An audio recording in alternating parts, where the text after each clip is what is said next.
Check. 1, 2. Check. Check. 1, 2. Check. Check. Check. Check. 1, 2. Check. Yo. Yo. Yo. Yo. Check 1, 2.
You're listening to WSCU 93.7 FM Lakeland, Florida, your fire station.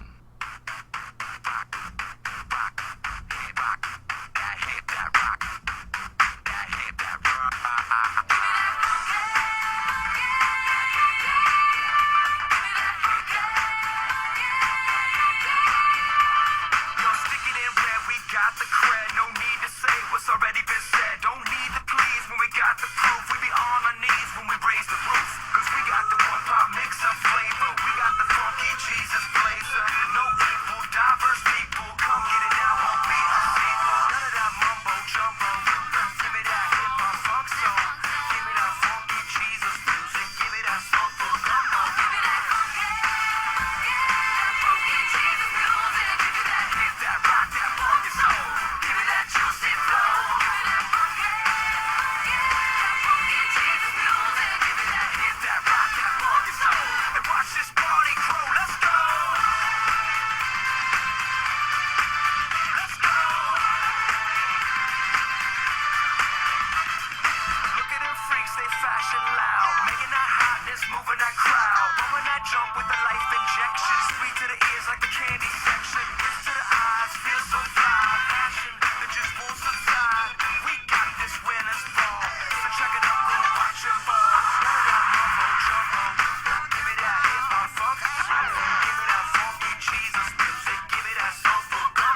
This is WSEU 93.7 FM, Lakeland, Florida.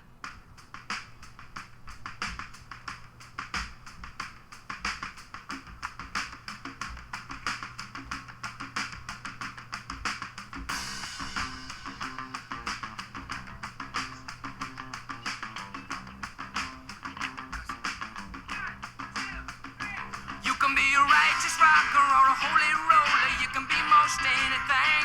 You can be a Leon Russell or a super muscle. You can be a corporate king. You can be a wealthy man from Texas or a witch with heavy hexes. But without love, you ain't nothing. Without love, without love, you ain't nothing. Without love, you can be a brilliant surgeon or a sweet young virgin or a harlot out to sell. You can learn to play the blues or be Howard Hughes or the Scarlet Pimpernel.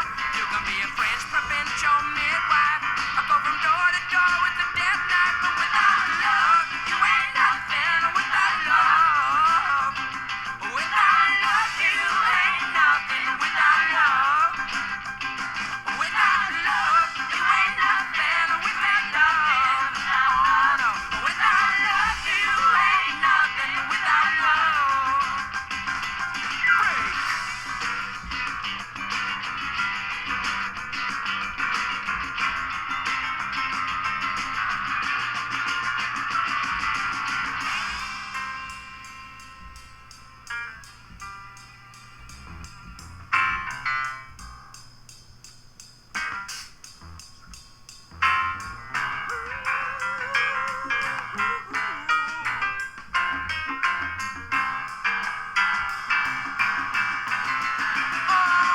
You can be a woman feeler or a baby stealer. You can drink your life away. You can be a holy prophet, get a blessing off, but you can fast for 50 days. You can shake hands with the devil or give your life to God on the level. But without love, you ain't nothing. Without love, without love, you ain't nothing. Without love, without love, you ain't nothing. Without love, without love, you ain't nothing. Without love, you can be righteous forever. Without love, that's right. Without a holy ruler, without love, but you ain't nothing. Without love.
Holy, holy, you are God Almighty.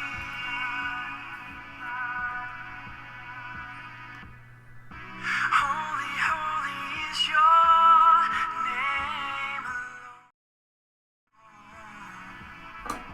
Check. Check. 1, 2. What's up, guys? This is awesome. Hope you guys enjoy the show. No one's here right now. Everyone's late. This isn't cool. Or acceptable. This is what happens when you work with volunteers.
Like grace to sin, gonna kick down walls like West Berlin.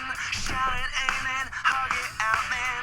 This here gonna light a fire, gonna pink slip preach and shoot a choir. Gonna send us hobbits out of the shower. exciting. Here's the theme song, get your ring on. That they're still propagating, waiting on a rooftop. Our journey's just begun. Oh, come here a little bit closer. I wanna take you to a secret kingdom. It's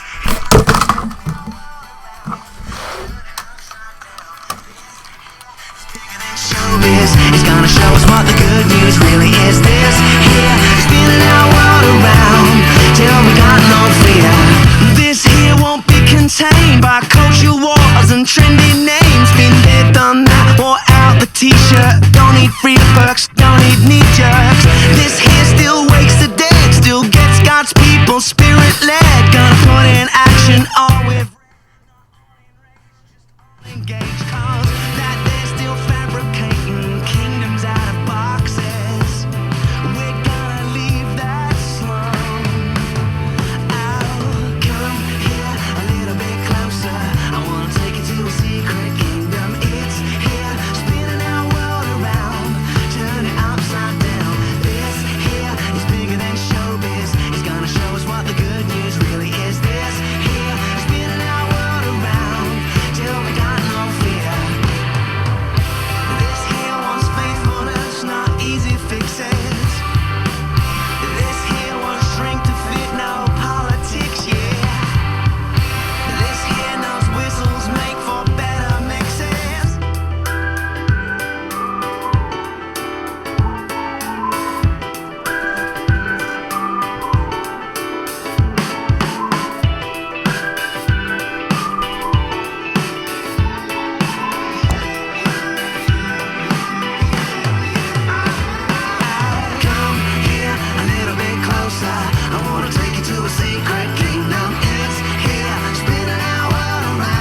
Fire Station.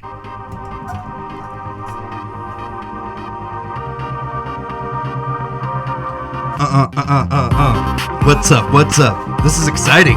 Yeah! What's up, everybody?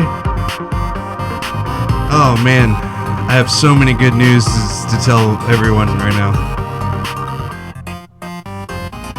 So,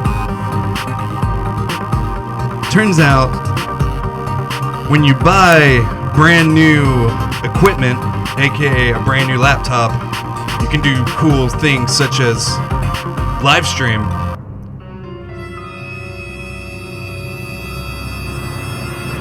Right? So you can live stream. So that's what's so cool about this right now, because I am live streaming on YouTube. You guys can check that out from my Facebook page. Just go to Amp Selvera Damon. I mean, I'm the very first thing. There's not a lot of Amp Selveras out there. So all you have to do is just search Amp Selvera on Facebook, and you can watch me live as we do this amazing show that we're about to do. I get to work with a bunch of people who don't come to work, apparently. That's always fun. So probably in the next 10 or 15 minutes, Brian may or may not walk through that door. It's just going to make this very interesting. Hopefully he shows up, because this is going to be a very awkward inaugural video that I'm doing today. So hopefully everyone enjoys just myself for the time being, because I'm doing this solo for right now. Thank you, Brian and Devin. Apparently Devin, her alarm clock or something went off. I don't know. So it's kind of cool that I get to talk into a camera, because it makes it more personable. You know what I mean? So now I can talk to you guys. You guys can talk back to me while you're on. Hey, my mom's on. Hey, Mom. What's up? Hi, Mom. My mom is actually on right now, so she is involved in the conversation as well, which is cool. There's 6 people watching, so I want to thank the 6 people who are watching right now. Really cool. Thank you for watching my live stream, which is when you have equipment that allows you to do cool things. It's tax return. This is all paid for by tax return, so we want to thank our government. Thank you, government, for being so generous and giving us some great things that we can go and buy. So thank you so much for all that. This is fun, because a lot of people don't know about all the cool things that I do behind the scenes. A lot of you guys don't get to hear all the cool, fun noises that I make. I'm not just a talker. I can do, I'm pretty versatile when it comes to music and other things of that nature. So I create beats for the show. I'm able to do other fun things like that. So what's fun is you guys get to hear it. You guys get to finally hear all the fun, cool knickknacks that I've made throughout the whole show, like this one.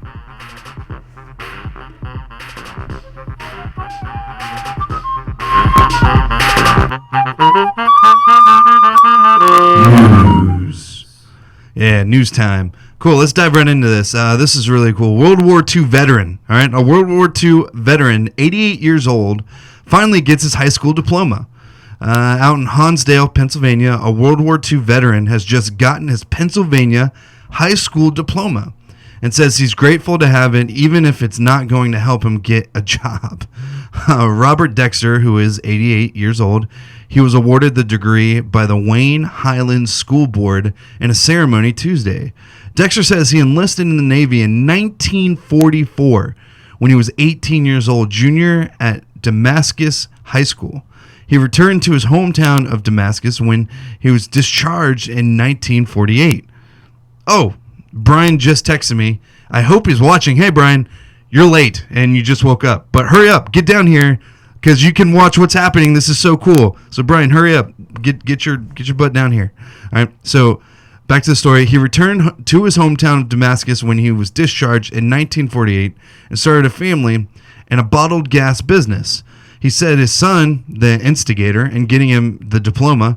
Dexter says he's honored and appreciates the effort. He says maybe if he were looking for a job, the diploma would help, but he doesn't want one right now. So, Yeah, he's Wait, what? Oh, he's walking up right now, not waking up. Oh, apologies, Brian. You're walking up. Oh, he's only a minute away. So Brian will be here very soon. So if you are one of Brian's fans, he will be here momentarily. So look out for that. He's about to walk right through that door. So if you are watching to watch Brian, he is about to walk right through that door. So that's cool. Let's move on. So yeah, World War II veteran, 88 years old, absolutely incredible. Man, his son encourages him to get a diploma, but he's 88 years old. I think he's a little late on that. But it's nice that his son wanted him to have one anyway. That's cool. A lot of people don't get to have that honor, I guess. So it's nice to get it whenever you can. I mean, I guess it's never too late. So anyways, prosecutors named the Ninja Burglar admits breaking into 100 New York homes. Out in New York, a prosecutor says a man nicknamed the Ninja Burglar has confessed to committing more than 100 burglaries in a New York City borough in the last decade. Robert I was practicing this last name. Costanzo pleaded not guilty Wednesday to 3 counts of felony burglary, but Staten Island District Attorney Michael McMahon says Costanzo will be back in court Thursday and is prepared to plead guilty. So basically what's happening is this guy, Robert Costanzo, his nickname is the Ninja Burglar. What he does is he dresses in all black, he gets all dressed up in his ninja outfit, goes from door to door and just sneaks into houses, steals all their stuff, and then disappears without a trace. They finally found him, and he's claiming that he's done over 100 burglaries. Now the problem with this is because of they can't what is it called? Limitations. That's what I'm thinking of. The statute of limitations expires on a lot of the other past burglaries, so he can only be charged for the one that he got arrested for, and maybe a few recent ones, but he's not going to be charged for all of them. So, well done, Mr. Ninja Man. You are a lucky person. Moving on with these stories. Man, Brian is a slow walker. I'm just kidding. Man, here we go. So McDonald's out in St. Joseph's, Montana. Come on, it's open. McDonald's Corp is squashing reports that a Cumming, Missouri restaurant will test all-you-can-eat fries. Yeah, I know. This is cool. Well, I have a live feed too, so. Oh, we have 2? Yeah. Well, I have more friends than you, so use mine. Well, they can't hear the mic. They can hear my mic. So you should just send them to mine, because they can hear the whole show from my feed. Because it's cool. Well, you're late too, plus we're live. But anyways, no, send them to this and I post it on your wall anyway. But yeah, they can just listen to the whole show because we can play music and it's cool. So everything you hear in the headphones. I'm not going to tag anybody with the thing. You're more likely to just tune into my. So we have to do one for me too, so we can figure it out. I mean, let's not talk about it right now. We'll talk about it during break. I already shared it on your post on your. Yeah, but it's not like running live, correct? Yeah, it is running live. It's just not on Facebook. They just have to hit the stream right here. Hit this link. Boom. We're live. Yeah, but... See? We're live. There we are. That's true. Yeah. But my friends won't know that I'm on there because it's just you. You see what I'm saying? Yeah, but I tagged you in it. They don't care. People don't look at stuff like that. They're idiots. Hey, everybody. How you doing? Hey, how's it going? Not you. Not the listeners. My friends on Facebook. Touche. All right, so I'm going to tag you, I guess, saying, hey, tune into this instead. And hopefully that will work. Let's try. So if you want to watch the show live, blah, blah, blah, blah, blah, blah, blah. Yeah, because I already. All right. That's what you get for having initiative. Yeah, I'm trying to make this more innovative than just us. Listen. Lately, so I haven't been trying to make it innovative? This was my idea in the first place. No, I'm just saying. And he's like, I made it better. No, I'm just saying. I thought I made it better because now people can hear everything. We got this. People can be Can involved. we tell who's watching us though? Like, yeah. Can we tell who's in the? We have 4 people watching right now. Ooh. Anybody we know? My mom. Hi, Mom. I know your mom. Yeah, you did. Whoa. Here we go. See? So you're... I guess you gotta accept it? I don't know. They've been Yeah, that's posted what on I'm your saying. Nothing shows up on my wall without me approving it. Well, you gotta approve it. You gotta approve it so they can watch it and be involved. Because it's cool. Devin's not coming, by the way. Oh, no. Yeah. What will we do? We just keep talking? I mean, we're we can do live? that forever. Are we not going to just wait for her? Well, no, she's not coming at all. Yeah. But what do we do without her? I'm confused. Like your link on the Facebook. Did you approve that? Yeah, there you go. Sweet. All right, let's see if it'll work. All right. Hopefully that'll work. Yeah. That should work. Why not? I'm also going to copy the link and put it in the group that I'm going to be doing Oh, the and I interview created I created a Facebook group page too. Man, you're on all the time. I love that we have one show left and we're trying to do all this stuff now. I know. Well, when you finally get a laptop, you can do so much more. Oh, did you just buy a laptop? Yeah. I thought you maybe stole it from someone. What What kind of toppy did you get? It's a MacBook Air 2016. What? Brand spanking new. from Unreal. Best Buy. It's made of magic. Thank you, Best Buy. Made with Steve Jobs dreams. I'm so glad that we got that involved. Cool. All right. So, yeah. All right, we're back live. We're doing news. What's going on? Yeah, we're doing news. I just woke up. I don't know what's happening. All right, let's do this. McDonald's squashes all-you-can-eat fries reports. Out in St. Joseph's, Montana, McDonald's Corporation is squashing reports that a coming Missouri restaurant will test all-you-can-eat fries, saying the Endless Spuds will be available for a limited time only to promote the site's scheduled July grand opening. The buzz around a report tests of unlimited fries for customers at the pending location in St. Joseph's, north of Kansas. But McDonald's spokeswoman Lisa McComb says no such test is in the works. McComb says that the 6,500 square foot Missouri restaurant will be unique because it will allow its customers to place their orders at a digital kiosk and customize their burgers and desserts. How is that unique? There's a place that does that in like Orlando. McComb said more details will be available closer to the restaurant opening. In other news, Montana just getting these new things called drive-thrus, where apparently you take your buggy around the building and they'll give your food out of a window. You don't even have to go inside. You know what I mean? Anyway. That's crazy. My mom said, "Stop fighting, boys." Are we fighting? Were we fighting? I don't think we were. I don't know. I don't think we were fighting either. I think we're not trying fighting, to, Mom. We were trying to settle. We were a trying to dispute. logistically come together to make sure we got the most out of our Right. technological advances. Yeah, this is pretty cool. Cool. This is a pretty uplifting story. 23 dogs rescued at the border will be offered for adoption. Donald Trump didn't rescue him, that's for sure. Did you say restroom? Rescue. Okay. Rescued him. San Diego. Authorities say smuggling suspect was arrested after 23 dogs, including 20 puppies, were packed in a nearly airless crate. Were seized from an SUV at the U.S.-Mexican border. Man, the driver told officials at the border crossing on Saturday that he picked up the dogs in Tijuana and was bound for Los Angeles. He said he was not giving them water for more than 5 hours. All the animals were expected to recover. The dogs include Labradors, Shepherds, Hounds, Terriers, and Chihuahuas. And they will all be offered for adoption. The suspect's going to face multiple counts of animal cruelty. What's the point? I have no idea. I didn't know dog smuggling was a thing. I have no idea why. I don't know. I wish that They would have elaborated a little bit more. Yeah, and I wish that they could do. You know what I'm gonna do? I'm gonna sign out and let you sign in, and then you can. What are you talking about? Why? What's going on? How many views we got? Well, I mean, I'm just saying it'd probably help, like you said. It's okay. I posted twice. They should just, you know, they should just. I mean, come it is in. early too, though. So Yeah, it's only 9. yeah. Cool. Moving on. We'll see what happens. If we start to freak out later, we'll switch it. PA announcement during a soccer game informs a soccer player he left his car lights on.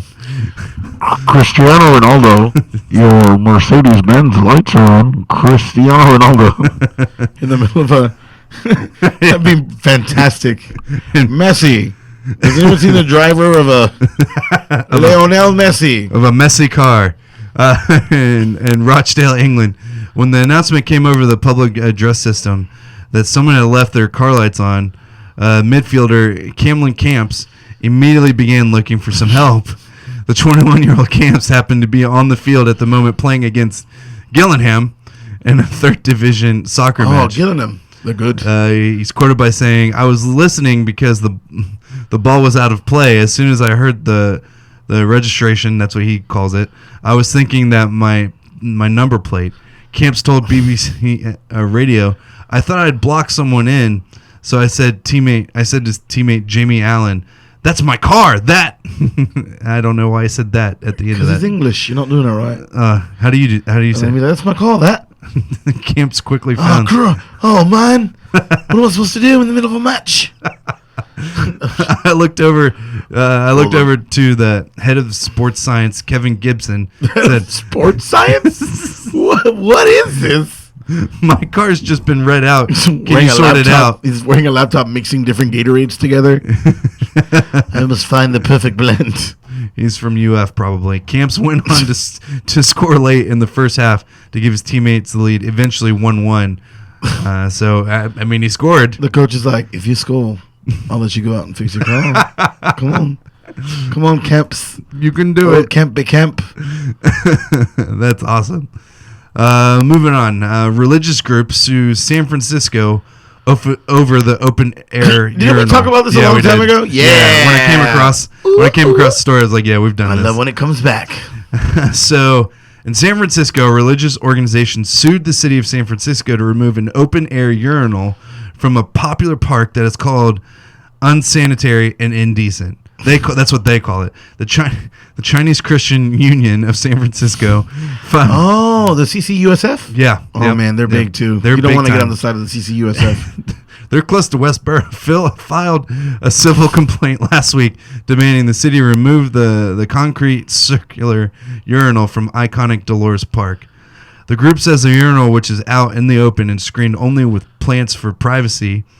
Can you imagine a urinal with just plants? I have a really good impression of a member of the Chinese Christian Union of San Francisco. You ready? The CCU. You ready? Yeah. All right. Yeah, we think that's kind of disgusting, and we would like to have it removed. Dope. Boom! I bet you thought I was going somewhere else with it. I thought you were going to be very stereotypical. That's so close. It's 2016, man. Just because you're Chinese doesn't mean you have an accent. You know how many generations someone that's of Chinese descent has lived in San Francisco? Chinese chicken. Pretty much built. Chicken to China, the Chinese chicken. The open air urinal violates the privacy of those who need to use the restroom, but would be required to expose their bodies and suffer shame and degradation of the urinal in public view. That's what the Chinese Christian Union. CCUS. Come on. I'm trying to keep up. That's too many letters. CCU. 5 letters. CCUSF. Yeah, that's right. Of course. The That Chinese sounds like a credit wrestling union. thing. What is it? The credit union? Chinese Credit Union? Unsolvable South Fernando. Pat Oswald. The city attorney's office said in a statement that it will fight the litigation. It pointed out that the 16-acre park is well known for counterculture, immodest sunbathers, pot brownie vendors, spectacular city views, and famously irrelevant hunky Jesus contests. So they're fine with the hunky Jesus contest. Right.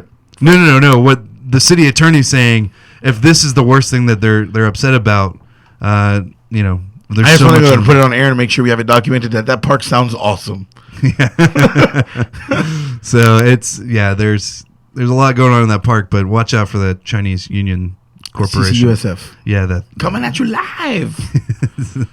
And then finally, already? No news? Oh, I've been doing news. You just haven't been here. I literally walked in at 9:02. What'd you do? 5 stories before I got here? And it was not 9:02. Yes, it was. Text me after 9:02. I did not. I texted you at 9:00. I got here like 9 o'clock, buddy. No. Yeah. Okay. Well. Yeah, I was parking at 8:58. My thing's not working. No, 9:03. So. Oh, my bad. Yeah, you're a liar. My bad. Just 3 minutes. Kidding. At least I'm here. Yeah, you are here. You missed out on the 88-year-old veteran, World War II veteran who got a high school diploma. Oh yeah, you missed out on that one. Awesome. Yeah, that's pretty cool. He told his dad that His dad's still alive? No, he told his son. Sorry, his son told his dad that he wants him to man, have the I was high like, school diploma. whoa, how old is his dad? His dad's 138 years old. Yeah, and then finally, there it is. Yeah, this one's funny. Cops, man arrested with 17 pounds. Wow, I almost forgot my 317 pounds. 317 pounds of pot in his minivan.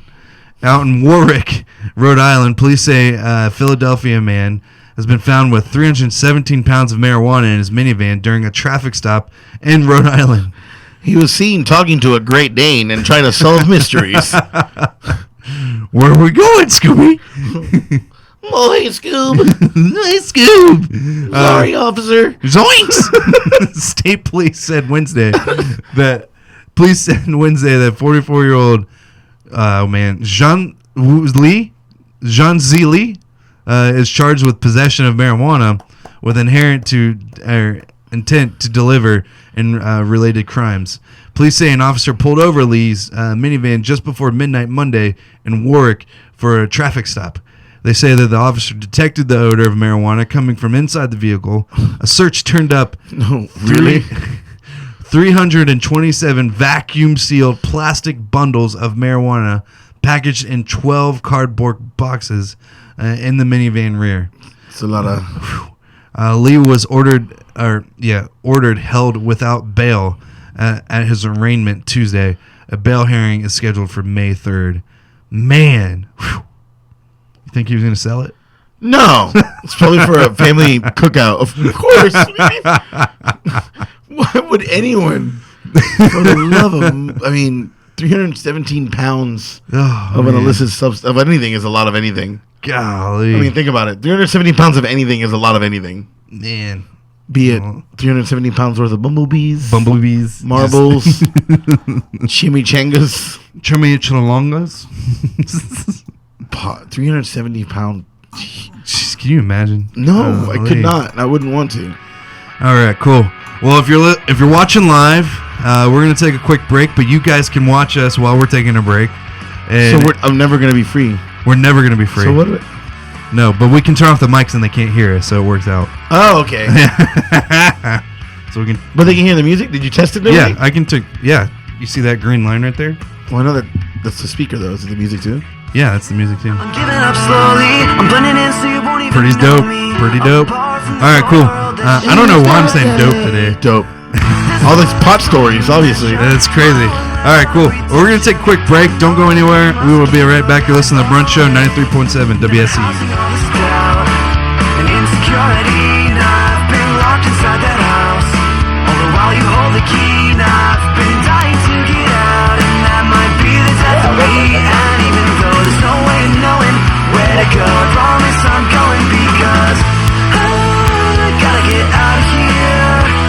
I'm stuck inside this rut that I fell into by mistake. I gotta get out of here. And I'm begging you, I'm begging you, I'm begging you to be my escape. Giving up, I'm doing this alone now. Cause I failed and I'm ready to be shown now. You told me the way and now I'm trying to get there. And this life sentence that I'm serving, I admit that I'm every bit deserving. But the beauty of grace is that it makes life not fair. Cause I've been housing all this doubt and insecurity. Now I've been locked inside that house. All the while you hold the key, now I've been dying to get out. And that might be the death of me. And even though there's no way of knowing where to go, I promise I'm going because I gotta get out of here. Cause I'm afraid that this complacency is something I can't shake. Yeah, I gotta get out of here. And I'm begging you, I'm begging you, I'm begging you to be my escape.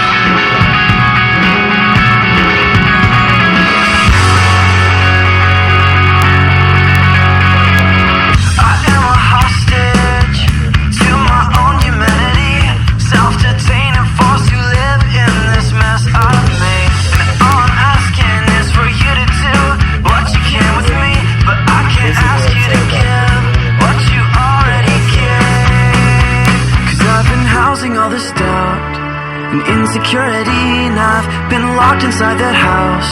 All the while you hold the key, and I've been dying to get out.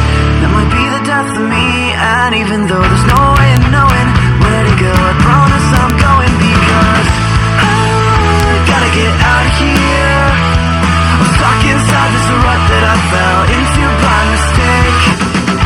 I gotta get out of here, and I'm begging you, I'm begging you, I'm begging you to be my escape.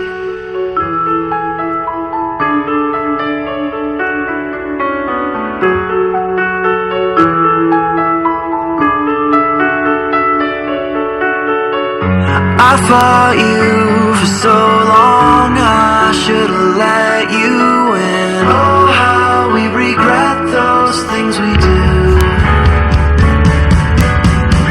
And all I was trying to do was save my own skin. But so are you. So dogs capture their border, get sent to adoption. Children capture their border, get sent back. America. Are you a church, women's group, I'm not a club, church. or any organization that has exciting upcoming events? Feel free to send us an email at wscuradio@scu.edu or contact us on Facebook or Twitter. We would love to promote your events in our community and for you to become a part of our community calendar.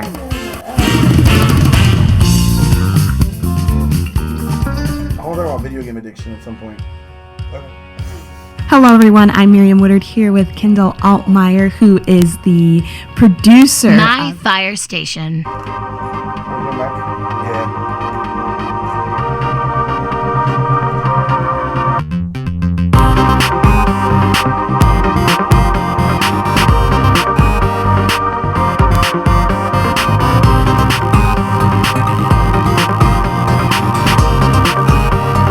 Welcome back. Holler, holler, holler, holler. What's up, what's up, what's up, what's up? I just feel like dancing. I just want to dance.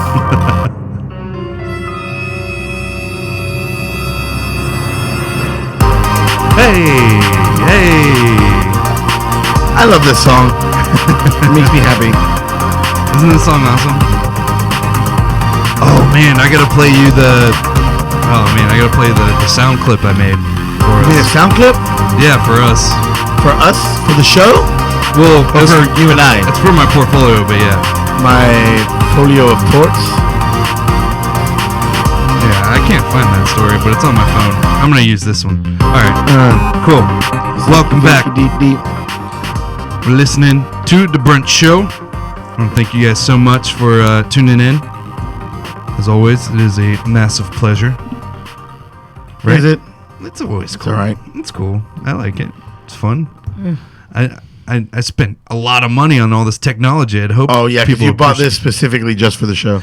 You're not gonna do anything else on that laptop at all. Nope. I bought two. This one's the live streaming. That seems like a waste of money. I feel like that was unnecessary. That was unnecessary. I want one. I need a new laptop. How much did it put you back? Can we talk about that on air? $700. Dollars? Mm-hmm. Not pesos? $700. Thank you, tax return. I mean, it's nice. Brand new, 2016. Do you prefer the Macs to the? I know you do because of your studio stuff, right? It's easier to produce. And That's the run only programming. reason. That's the only reason I like Macs more. Everything else you prefer the I like the normal PC. Yeah, but what's weird about it now? Like I was talking to the guy who was trying to sell me stuff, and I mean he made a really good point about how Microsoft is kind of losing its like swagger because you don't really need Microsoft Word anymore. You don't really need like all this business stuff. Well, yeah, Mac. I mean, the Because Macs now have been catching up. Yeah, Macs are catching up. Then you got Google. Like if you do the Google Chrome Plus, or Plus, yeah, do Google Plus. You can do everything on there. I've been doing all my PowerPoint projects on Google Slide, and all I got to do is just boom, boom. And it's so much faster too. And I mean, but the thing is, it's one of those things where it's going to be always the two sides. Like it's like Right. Xbox, PlayStation. Yeah. Like I've got both. I've always had both Yeah. since the dawn of time. Because I'm just one of those people that I've always been like, well, I mean, why not do both because I like games for both, and I'll just play both. Why do I have to choose? Right. But I mean, it's not the same with a laptop because you don't need two laptops. Like you'd be kind of crazy if you had like a Mac and a PC for just different things. Mm-hmm. But people just get really like, well, you have an iPhone? I'm an Android user. iPhones are just too simple, and I just feel like that is how Android people they were talk. made for idiots. That is how. And my phone can order coffee while I can write on it with a stick that I picked up off the floor, and it'll fax details of my life to Uganda. Uganda. I don't know why, but sometimes people in Uganda need to know what's up, man. Right? Yeah, totally. I agree. That's right. That's a big deal. Which one? China died. Yeah, China died. Yeah, I was gonna get to that in a little bit. I'm sorry. Never mind. You didn't hear that. That's all right. No, China's not let's dead. talk about it. Ladies and gentlemen, China's not dead. China's. I saw her 3 weeks ago. You saw her in person? Yeah, at the Lakeland Comic Con. Oh, really? Yeah, she had a booth right next to my buddy Jason. Shout out. I'm just gonna do that every time I mention someone by name now. Shout out. Jordan. Shout out. He was there with Holly. Holly. Shout out.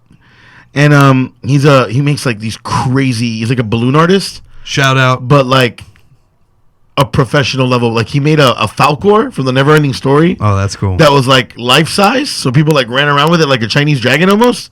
It's insane. That's pretty. But sick. he was right next to China, which was really cool. And she looked good. She looked healthy. Like my daughter was like, "Who's that lady?" And I was like, "She was someone that your dad's been afraid of since he was like 11." Yeah. And then you watch her wrestling, and she was bad. She was a great wrestler.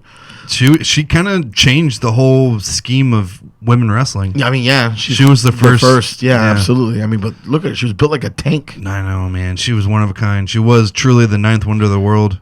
If only she had, but she had all those problems, substance abuse, and all that. I really hope it's not, that well, I mean, what else could it be, though? I mean, yeah, but don't forget she's a wrestler, and that creates all kinds of stuff in her body. And even if she was abusing substances, like, beforehand pretty badly, with your body already deteriorating from all the, heavy lifting and stuff that you're doing, it's very likely they could just be natural, but it seems really most likely. She's, yeah. I mean, she was in great shape. I mean, yeah, still seems like she was super into fitness pretty healthy. and all that. Yeah. So I don't know. That's a tough story. It is, man, and it's sad.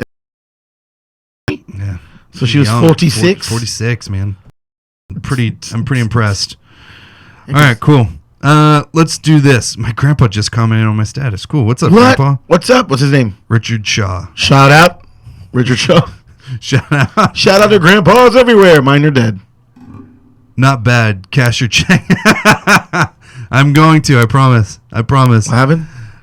He sent me some birthday money, and I still haven't cashed my check yet. Yeah, Grandpa, don't put him out like that, man. You don't want people to know he's got money, Grandpa. Come on, Grandpa. I mean, man. He has no fear, though. My grandpa will say anything. Grandpas don't have fear, like, though. There's no fear in their heart, man. I can't wait to get to that point where I'm old because you just don't like. You want to know the truth about my grandpa, though? No. I think he's like one truth, one lie, and I guess which one's which. Okay, all right. My grandpa's in his 80s. My grandpa has absolutely no gray hair. Both true. No. Your dad, he has no gray hair. That's a true one? That's the true one. So how old is he? 70 something. See, he doesn't even know how old you are. I think you should cancel that check. No, don't. I think you should. I need gas money. I need gas money. All right, so I just bought a $700 laptop. All right, cool. So moving on. No lunch today. No lunch today. So I came across this story. I want to bring this up to you because you have kids, and this kind of affects them. 4 in 5 teachers want to quit the classroom due to workload and poor pay. 4 out of 5 teachers are thinking of quitting the profession due to overbearing workload, a survey has revealed. Many say the problem is ruining their lives away from the classroom, while it is also deterring graduation from becoming teachers, or graduates becoming teachers, according to a poll for associates of teachers and lecturers. ATL leader, Dr. Mary, she warned the problem creates a vicious circle with the departures, meaning their colleagues are left with an unmanageable workload, making more want to leave, the Mirror reports. So basically what it comes down to is teachers are not they're not okay with the workload in comparison to what they're getting paid. Well, as someone who, essentially my best friend, she's a teacher, Melissa. She's a doctor, Dr. Goss. She's called once. And one thing that I can say that's insane is the amount of work that she does out. Like, a lot of people think, all right, you're teaching, so you're pretty much going to be in the building teaching. That's your job. And then maybe grade some papers. And if you can't grade them at home, you're going to go and do them and there's so much more, dude. Yeah. Like, I didn't realize how much goes into it. And, like, the amount of passion you have to like, and care about, molding young minds, it's insane. Yeah. Because she's always working. Like, she'll get up and she's like, I got to file these papers. I got to create this class. I got to do this and I got to do that. And I'm like, whoa. Mm-hmm. And it's a constant. It's like a 9 to 5, Everyone's like, yeah, but they get Christmas, they get vacations and weekends off and blah, blah, blah, blah, blah. But that's not true, man. You're trying to, like, take care of essentially 20 individuals. And that's just if a teacher has one class, not assuming, like, we're talking at the collegiate level where it's 20 individuals in every other class and they might be teaching 4 classes, 80 people. Mm-hmm. And a good teacher will go out of the way. Your favorite teachers, what did they do? Did they give you time? Did they try to talk to you and, like... They make it more personable. I mean, so to do that, imagine the time and the effort that goes into that. And they get paid in pretty much nothing. It's sad, man. It's super sad. It is sad. From my personal opinion, growing up, like, you and I are a little bit older than most people at this on this campus. We grew up in a time where being a teacher was... Back in my day. Being a teacher was kind of hip. It was kind of cool. It was like, you're going to get summers off. You're going to get all these vacation days. And then when you're in, you kind of just are like either the cool teacher on campus or you're like that really strict teacher on campus. You know what I mean? And now it just feels like there's not really any relationship anymore. It just kind of feels like teachers come in, grab a paycheck, and leave. And I feel like there's probably more of a loss of just losing teachers. And I don't know. That's pretty sad. I mean, especially for you. I know you have your kid. Your apparently, kids. I was just hit with a statistic that says apparently 75% of teachers quit within the first 5 years. Man, and that's awful. I'm seeing a rise in substitute teachers. I don't know if you've like even just driving down the street, Kelly Services constantly having posts of need substitute teacher. I've passed a bunch of schools on my way here, like elementary and middle school, and man, I see their signs out front just saying Kelly Services needs substitute teachers. I'm like, well, if you stop paying us $8 an hour, maybe we'll do it. I wonder if substitutes have something to do with the fact that it's less work. Because the curriculum, everything is put out there, the curriculum's put out there, so they kind of just show up and they're like, all right, I'm going to teach you this. Yeah, you know what I mean? I don't know. That's tough cookie to crack. It's a tough cookie to crack. I think we're going to have a caller here in a second. Oh, what? Sweet. Yeah, dive on in. What about you? What's 667-5287 if you want to talk about. As for my kids, like, I just hope they keep getting good, passionate teachers. But the good thing about it is, though, like my eldest, or both my daughters, both their teachers now are super young, like 24, 25. So they've got that, like, that fire that comes from being young and passionate and you want to, like, change the world. So that's awesome. Yeah. But I just hope it doesn't get snuffed out, man. You don't want to see that. You know what I mean? And the good thing about teaching is it's one of those things where you just kind of, you're born to be a teacher. You know what I mean? Most people don't, like, decide, well, I'm going to deal with waking up early, dealing with crappy kids all day for crappy pay, and that's just what I want to do. You know, most people do it because that's what their passion is. Their passion is to teach. And from all my friends that are teachers, love you all. Dan, Melissa, Wendy, anyone that I've missed, I'm sorry. Jose Quinones. Hey, what's up? How's it going? Thanks for calling in. Who's this? Hey. What's up? Who is this? This is Melissa. Hey, what's up, Melissa? Okay, cool. We know you. Thanks for calling. Brian's friend is a teacher. Thank you. Thank you for having me. Yeah, so you were the one who gave us the statistic? That's correct. So as a teacher, what's going through your mind right now as we talk about this? Well, I'll tell you, man, I was a classroom teacher in high school for 6 years, and I quit. because, I mean, it's what Brian was saying, it's constant. The thing about teaching is that most people think they know what teachers do because everybody's been to school, and they see what teachers do, but it's about the only job that I can think of that you can't do your work while you're at work, you know? You can't do lesson plans, you can't do grading during the entire workday because you're in front of kids the entire time. And the University of Pennsylvania a couple of years ago did a study of teacher shortage, because we were always hearing this from politicians. We have a teacher shortage, especially in the STEM disciplines. But what happens is we don't actually have a teacher study, the teacher shortage they found. We do have enough qualified, certified teachers in the STEM disciplines. The problem is they can get a lot more money going to industry, and they can work better hours and see their families and not have to be constantly working all the time. And it's rough, man, I'm telling you. How many hours do you think you actually work a week, like doing things about your revolving your job? At least 70. I mean, my situation now is a little bit different because I'm a college professor, so I have additional duties that classroom teachers don't have. They're not expected to do research as part of their job and things like that. But as a classroom teacher, I was teaching 6 classes a day. I had 373 students in and out of my room every single day. I was responsible for maintaining attendance records. I had to know any student that had an individualized education plan. I had to keep records on that. I had to document how I differentiated my lesson plan for each of those students, and I might have had 30% of my students that had those. You have to file, mandatory federal paperwork for things, not to mention, of course, the planning and the grading for 373 people. It was a lot. And then, with the standardized testing, that just added more pressure. In my case, they actually asked me not to do my job because I taught Spanish. They asked me to teach test prep in English 1 day a week because they were going to tie the contract, my pay, to the standardized test, but they didn't have a standardized test in my field. So the only way they could do that was, to have me teach in English 1 day so they could tie it to the English language arts test scores. So you worked 70. How many hours do you think you were working when you were doing high school? I was working a lot more. More?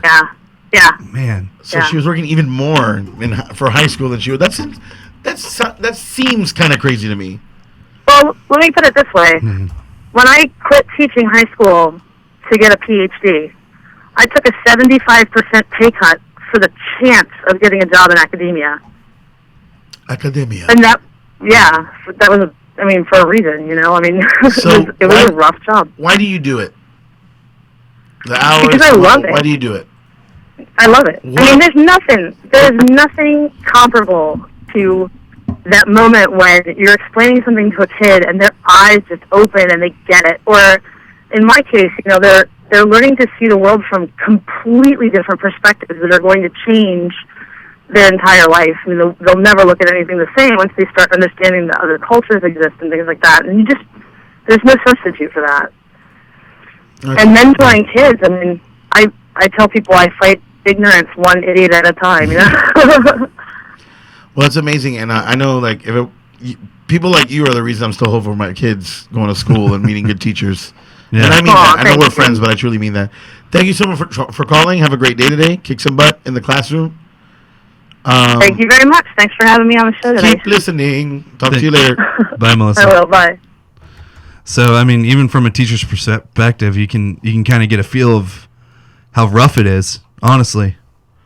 It's kind of crazy to me that she estimated 70 hours in college, and she said she's worked a lot more. A lot more than 70 hours a week. That's insane to me. Man. Because they don't get docked all the time that they have to spend at home grading, rereading all those essays. Gosh. I'm in this one guy's, I'm in three classes with this one professor, and all we do is write essays every other week. But then he has students writing essays every week, so it's just craziness, man. There's so much happening. He must really like to read. Yeah, apparently. Cool. Let's kind of change gears. Change gears here, Taking real another quick. direction. Did you hear about this? This is really big news. I did. Harriet Tubman, is going to replace Andrew Jackson on the $20 bill. Who is she? Do you not know who Harriet Tubman? No, I'm kidding. I'm just kidding. She was the lead activist for the Underground Railroad, which basically released thousands of slaves from slavery. So it has nothing to do with reading. No. I'm so confused. No. Underground Railroad, Reading Railroad, two different things. Got it. I was reading Rainbow. Right. What am I thinking of? I don't know. I'm so confused. Oh, you're thinking of Monopoly. That is literally what you were thinking of. Is it? Reading Railroad. That is what that is what you're thinking of. That is hilarious. Harriet Tubman, leader of the Reading Railroad. It's misinformation at its finest. That is gentlemen. hilarious. No, I'm kidding. No, but that's amazing. I know people are going to be upset about it. She's the first woman other than Sacagawea that's going to be on our currency, correct? She's going to be the first African American on our currency. Why is everything got to be about race with you, man? No, I'm just pointing out what everyone is saying, literally. I mean... Let's pull up the comments of what everyone says. All right. Everyone's comments. What'd your mom say? No, this is from the actual news story. People can... Is that what it's going to look like? Yeah. Oh, that looks pretty cool. It looks like pirate money. I love it. Political correctness gone insane. There are literally hundreds of thousands of people that would be better for this role than Tubman. I think. I don't know about that. I think that's people just trying to... How long ago did she live? I mean, it was probably in the 80s, right? I mean, 1800s. Yes, her and Billy like Idol. No. It was probably like... I don't know what's wrong with me. I would assume one of the reasons for her choice would be that they wanted to pick someone who's an icon that wasn't alive in the generation of people that are still alive. Like, you know what I mean?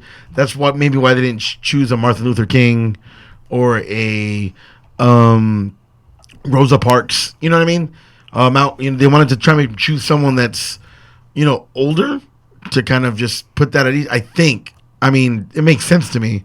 Why not George Washington Carver? It's interesting, though, that they take out Andrew Jackson, Eli Whitney, and replace her with Andrew Jackson because he was such the opposite side of what she stood for. Well, aren't they putting him on the back? Are they going to? I heard they're going to keep his portrait on the back. What? I heard it's going to be one side Harriet Tubman, the other side's going to be Andrew Jackson. Wow. I'm not sure. I got to look into that. Sorry, this is a really long story. So the first article I read said that, and someone was like, "Are you kidding me?" That's terrible. They shouldn't do that. I completely agree with that. They shouldn't do that. Andrew Jackson is what used to be the greatest American hero. I don't say anything about him yet. Anyways, yeah, but a bunch of, he wasn't the best of dudes. Yeah, and that was the other thing when. Oh man, we could start calling 20s the tubbies. Yeah. Hey, cool. Let me get a tubby. Can I borrow a tub, cool? Come on now. I need to get some food. Let me get that tub. No. Hashtag hand me that tub. Hand me that tub. You don't even know. No, but that's so interesting that they're changing direction and all that jazz. What happened to? I don't know. Oh, there we go. We disappeared. Anyways. One Direction. So that's... How do you feel about it? I'm really excited about it. I think it's 2017. I think it's time to get all these old white guys off it. I mean, does it matter whose face is on it? Let's just start. You should be able to go to a website and just order your own money. I think it's a really big... How awesome would that be if you could just put whatever picture you wanted on a 20 and then it would print you, like you'd order it and be like, all right, for $120, you get 5 $20 bills with whatever face you want on them and just start mailing them out. That'd be pretty sweet. That would be pretty sweet, right? Because all you really need is the paper. I feel like the face you could just... Yeah. That's how they make it. How did that go? Some dude goes... You know what that sounded like? What? That board game Trouble? Oh, yeah. That sounds just like that. Double six. Oh, man, that was so good. Should hear me play ping pong by myself. That's hilarious.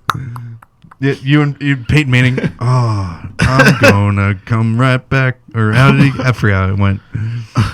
I retired from football.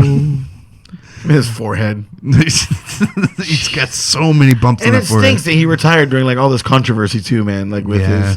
But that story is so weird. It came from left field too. Because it's not like, I mean, it didn't. It's like if you look into it, they spent so much money because. But the thing is, it's horrifying, yes, because he did something that's, you never put your body parts on someone else like without permission, period. Oh, you're talking about the Tennessee story. I thought you were talking about the steroid story. No, the steroid story is still kind of also like in the mix. That was the one that to me came from left field. But yeah, the Tennessee story has been around for a long time. And it's insane because the way the media reports it, they want to make you think it's like a Ben Roethlisberger or a Jameis Winston situation where he like sexually assaulted someone.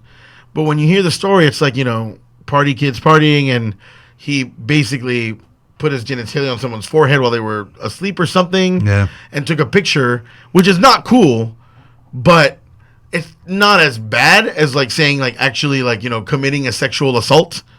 So it's crazy to me just how much weirdness is involved. Like apparently the girl that sued him has sued 80 different celebrities. So, then there comes that stigma like, well, how do you believe her if she's suing everybody? Well, what if everybody did it? You know what I mean? The media is insane. They're just crazy. We're the media. We are the media, so we are a little crazy, aren't we? I'm a little bit country. I forget how the rest of that song goes. You're a little bit rock and roll? Yeah, there it is. That's the one. Is that how it would go, though? Would you consider me more country and you more rock and roll? I'm not country at all, so... I think we equal parts rock and roll. Okay, I'm okay with that. I can accept that one. I'm a little bit rock and roll, you're a little bit rock and roll. I don't think I have any country in me, though. The song's not as good. Man, everyone is talking about the China death, man. That's a big thing. It's a big deal. Everyone... Man. And also think about it. This generation of people that are using the internet, we grew up with her. You know what I mean? Yeah. Like, even the people that are a little bit younger than us, she was still in it. She's a, major figure.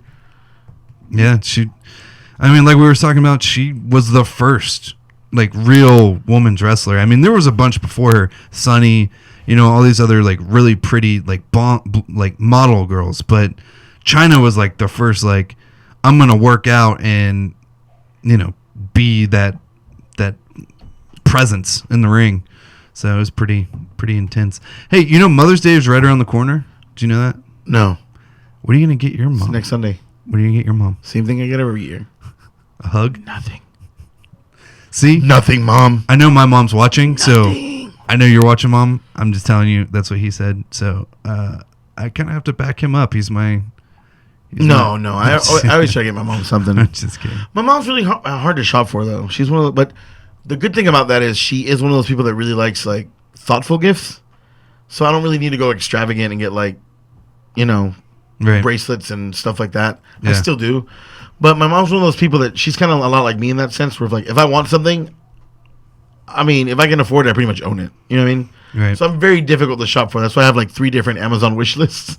So that way people are like, what do I get you? I was like, well, Amazon gift card, or just go to my wish list and pick something. And all that stuff is stuff that I want. You cannot go wrong. Just hit a button. But it just stinks though, because of our profession. I haven't been off on a Mother's Day in like 4 years, 5 years. Tell me about it. She normally comes in with the kids, and I, serve them dinner, which is also really weird because then she tips me. And I'm like, Mom, and I have to buy, I buy her dinner, but she tips me. It's weird. It's a weird, confusing thing. Yeah. By the way, when we get back, we're going to have someone live on air calling all the way from California. California!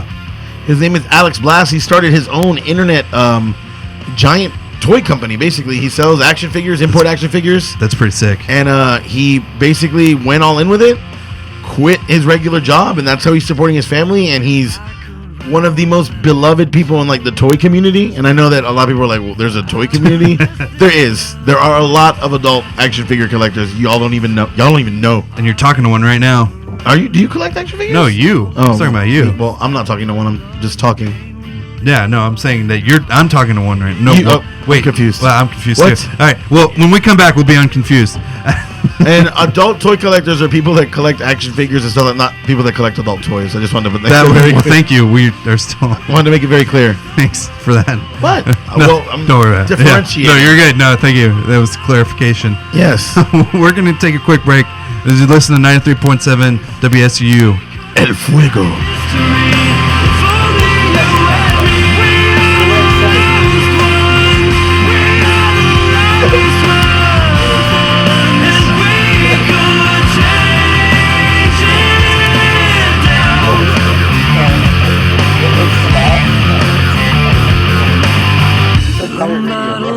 No answers. His lips can only sway. Chemicals imbalance. Who needs them anyway?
Yeah, one of the main reasons, like I said, he's got. For nearly 80 years, Southeastern University in Lakeland, Florida has been helping students gain the experience they need to fulfill their calling. My name is Caleb Kinchlow. I graduated Southeastern in 2008 with a degree in broadcast television with a minor in theater, and I'm currently a videographer, editor, producer, and media personality. In the media industry, it's all about experience, and Southeastern offers students that experience. Day one in the studio, I was told, you can touch the cameras. You will learn how to edit. You will learn how to produce. You'll learn how to write. And we're going to back you up and teach you those tools that you need to further your career. When our NASA show won the Emmy, when I did the show for CBS College Sports, when I'm at the Super Bowl in the locker room, I'm thinking to myself, man, these are things that I learned while being at Southeastern. Are you looking for the right Christian university to help prepare you for career success? Then check out Southeastern at seu.edu or by calling 800-500-8760. Southeastern University, transforming minds, engaging culture. Learn more at seu.edu. This is WSEU 93.7 FM, Lakeland, Florida.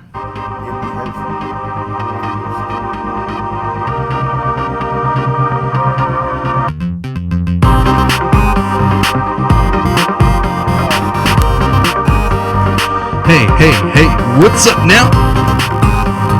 Welcome back. What up, cuz? Frankie. What's up, Frankie? Frankie's watching right now. Where do you live now? Shout out. I'm in Lakeland, buddy. I'm out in Lakeland. Lucky Land. This is where I school. This is where I do my schooling. Yeah, I know. It's pretty scary. No, but cool. That's awesome. What up, man? Yeah, I can see you chatting. I can talk to you too. What's up, buddy? How far from Clearwater? How far are we from Clearwater? About an hour. About an hour. Are you in Clearwater? That'd be awesome if you're in Clearwater. I haven't seen Frankie in years. Let's go see him right now. Let's go see Frankie right now. Frankie, you should call in, man. 863-667. Not right now. 52. Oh wait, yeah, never mind. Wait, don't call in yet. We gotta clear up the phone lines. We got a special interview with the CEO. Oh, he's coming in July. Sweet, Frankie, you're coming in July. That's awesome, man. Yeah, you gotta hit me up. Make sure that we hit each other up. Oh, my thing came undone. My laptop's about to die. Uh-oh. Gotta keep that plugged in. All right, we got a call coming in. I'm gonna answer. Hit the button. All right, you got it? All right, you are live on air. Hey, good morning. Hey, good morning, Alex. What's going on, buddy? Nothing much. Another day in paradise. Yes. What are you up to this morning? What's on the agenda? You doing like shipments? You picking up a shipment, or are you just kind of hanging out for the early morning? Because you are. What time is it there? 7? Yeah, it's 7. It's family first, to be honest. So just getting my daughter situated for school, and then after that, I got a lot of orders to do. So we have orders today. I have some inventory, and then there's a couple of pre-orders in Japan. So it's nonstop. I mean, all hours of the day, I'm up. I'm between here and then the time frame in Japan. It's just there's always something to do. Yeah, and it's crazy because he's always online.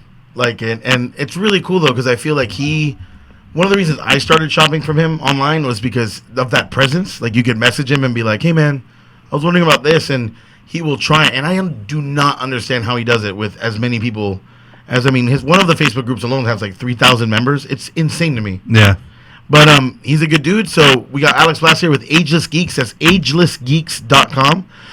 You can go there to look for import figures, regular, just action figures, and all kinds of stuff at great prices. So, Alex, how long has the website been running? Website's been up for about a year now. It's still in its infant stages. Definitely, it's a web-based system right now. So I'm hoping to in the next year to just kind of build a full website from scratch. But I mean, that's kind of another stepping stone for us. But it's been about a year. So how did you create such a large, united community of collectors in about a year? Were you doing stuff personally beforehand and just kind of segued that into the website, or? I mean, a lot of the success really comes from the Facebook group. I mean, we built the website to really kind of accommodate a lot of the people that weren't in Facebook or that were at my shop. But more or less, I mean, it was just really building a community, a family in a sense. Because everyone in our group, and shout out to the Facebook group, I mean, we're just one big family. I mean, people come by the shop and they talk and they stay there for hours. I mean, it's really just it's just one huge family, and I mean it's really been the key to our success is really building that, and then building out from there. Oh, what about your shop? Do you own the shop? Yeah, I own a shop. We have a shop. It's at a local toy show, Frank and Son. So it's open every Wednesday and Saturday, and I mean it gets a lot of people. So I mean it's a collectible show. So outside of that, I mean really it's either that, it's either the website, and then I'm in the process of looking for a retail location. So basically, to explain to the people what it is basically there's a toy, like for lack of a better term, convention, a collectible show on Wednesdays and Saturdays, and he owns a booth at that, he's got a spot at that show every Wednesday and Saturday, and people just kept coming up. He had cool stuff. He was a nice guy, and that started, and that kind of snowballed into a Facebook group, which snowballed into the internet website. From my opinion, the reason on was, family first. He's one of those guys, man. Family and friends first. He'll take care of you if he can. And it's amazing. And the people like that. Like, I would rather, and I know I've told them this multiple times, especially when I did a pre-screening.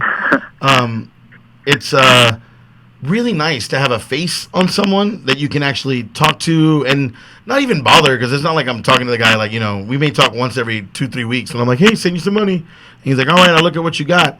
It's not like I'm like, hey, Alex, how are you doing today? Because it's impossible to do that because he's got so many customers.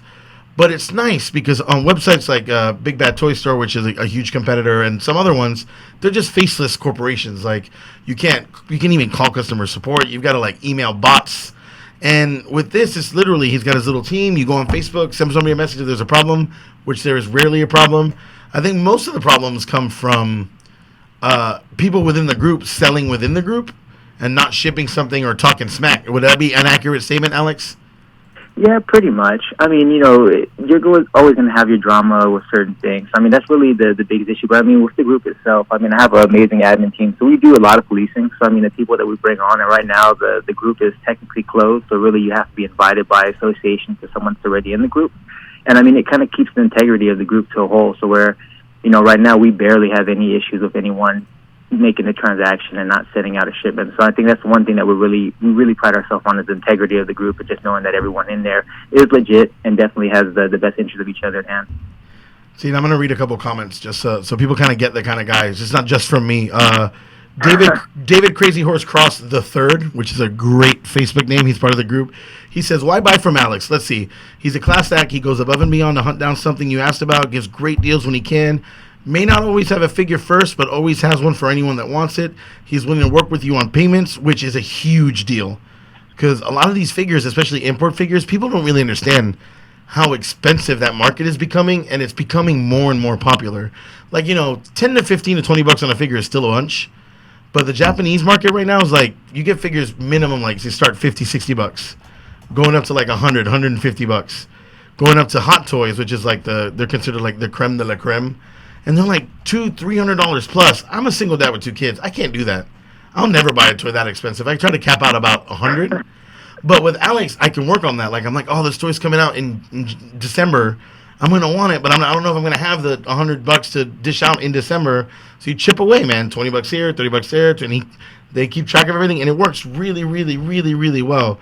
And the thing that's awesome as well for the community, I like to see, is when something goes wrong for someone. Like when a member loses their job or his wife gets sick or something like that, he'll do GoFundMe's on the page for the members. It's kind of insane, and the support and love that he gets is really great to see.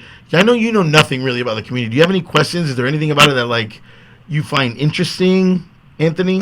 From the toys perspective? Yeah, just as a listener that has no idea what we're talking about, really. Well, I mean, I'm a massive comic book fan, so I mean, just alone that I like comic books makes me pretty nerdy.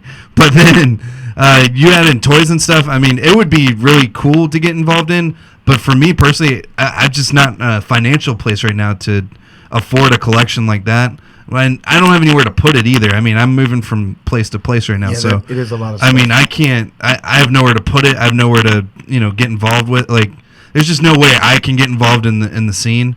So what would you say to someone kind of in my shoes who would be interested in possibly collecting but just can't afford it right now? How would they go about maybe getting involved in this collection?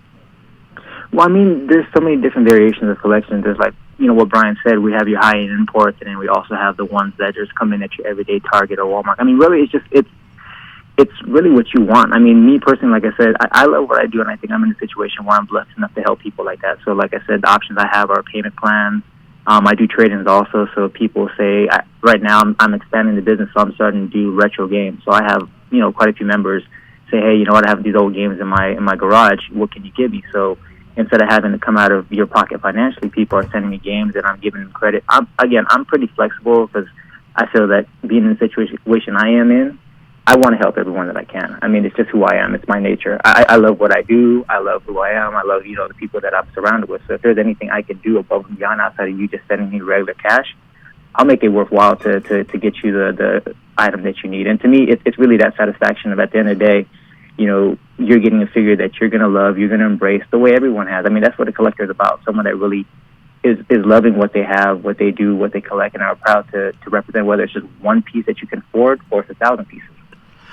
For those of you asking online, because we've got a YouTube channel going right now, and people are asking questions. Once again, the website is Ageless Geeks, AGELESGEEKS.com, and he started himself. In a perfect world, Alex, how do you see this going forward? Because I know you just pretty much stopped working your, for lack of a better term, your regular job, and have pretty much thrown all of your passion into this, correct? Yeah, I mean, it's always been my passion, and initially in a hobby, and I kind of wanted to step back. The reason why I did all this is because, again, I'm a geek at heart. I mean, I have a huge collection. My wife supports my toys, and I initially got into it because I got tired of paying retail. I got tired of paying the man, in a sense, for retail. So I said, hey, why don't I create my own business, get it wholesale, get it at a discount, and then it kind of went from there to where I kind of wanted to help everyone else, decided to do it a community, and, really do it that way. But to answer your question, it was more about loving it and just having that sense of ownership. There's nothing like owning your own business. There's nothing like having control of what you can bring in, what you can order, getting feedback from the customers that say, hey, I want this particular item, and building that distribution channel. And that's really where all the footwork is. And I like the challenge of being able to kind of take a challenge from someone that says, hey, can you bring in, say, a certain hot toy? And it's something that's exclusive, and me finding an avenue or a way through Japan, whatever it may be, it's that hunt and that drive that really gets me going. Yeah, and for me, it's interesting just listening to that, because the one thing that clicked for me is that supportive spouse. Like, as a toy collector, it's always kind of been hard. Like, my family, my mom, I love her. She's my mom. But she's the most unsupportive of my hobby, like, of anyone. And I was like, it's my only hobby. I have 2 kids. The only thing I do is I buy toys for myself. Like, I don't spend money on anything else. No, I'm not partying. I'm not going nuts. Like, I like, once every 2 weeks, sending some money out, getting some cool toys, some cool figs, whatever. But that spouse and having that support and having that family support, that's got to make you feel great that they try, they have that faith in you. That's, because it had to be kind of scary, right? Like being I'm going in full blast. It had to be a little bit scary, right?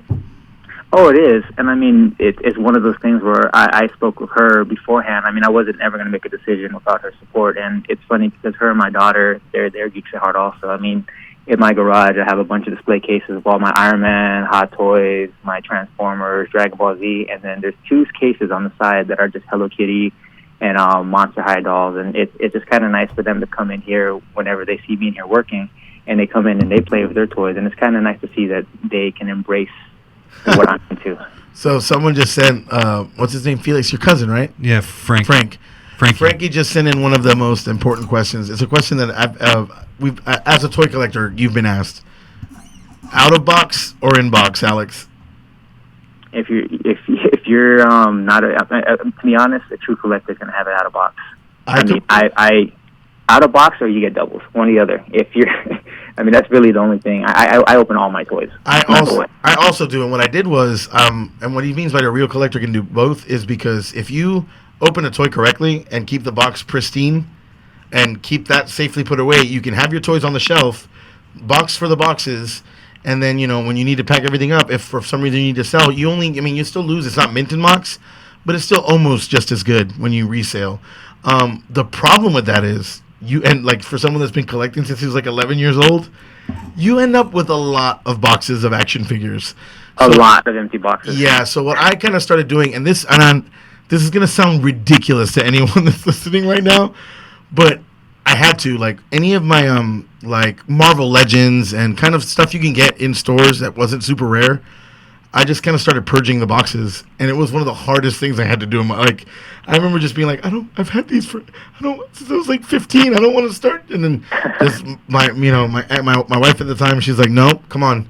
You said you're going to do it. And I wanted to do it. She wasn't making me do anything like that. It's just, we moved a lot, and having just box full of empty boxes, I got to a point where I was insane. That's insane. Like premium figures and stuff, obviously I'll keep the boxes for those. But others, I just Walmart stuff, I just toss it. Now, what would you say is your favorite line to collect personally? Do you have one, or is it hard to say? I mean, I'm a big Iron Man fan, so I mean, there's a couple lines out there. There's Sentinel, Comic Cave, obviously SH Figure Art's big because they're pretty diverse. They do all of the anime stuff, so the Dragon Ball Z, the Naruto. I mean, it really is that realm. But I guess the core of me is really Transformers. I started with Transformers. That's really all I did. I mean, it was what I loved, third-party Transformers, and I kind of segued into the anime, and then obviously I'm here now. There's just so much stuff, and I'm still learning. There's a lot of stuff out there that is new to me, and as a collector, I'm a little bit different from the normal person that likes, say, hey, they like Batman or they like DC, so they do everything DC. The way I collect is if a figure catches my eye, whether it may be just because it's metallic, whether it may be because it has wings that look similar to a Power Ranger, whatever it may be, I'm a very sporadic collector. So my collection isn't really segmented to one different line. It's pretty much spread out through everything else. So I'll walk through the store and I'll find a $5 toy that looks amazing to me. I'm going to pick it up and I'm going to collect it. That's just who I am. Yeah, I'm similar. I do tend to stick to like comic books, like Marvel and DC. And, I always collected the big store brands like, Marvel Legends and DC Universe when they were out. Like, now I've moved to DC Icons. But I found myself being a lot more drawn to just neat, like Play Arts has pulled me in hard. Like, I knew I collected all the Final Fantasy ones when they first came out. And these are like 10-inch, $100 figures pretty much. But they have all these Marvel ones that look absolutely insane. And I'm just like, oh, I got to get them. And now the one I'm excited for is Mezco.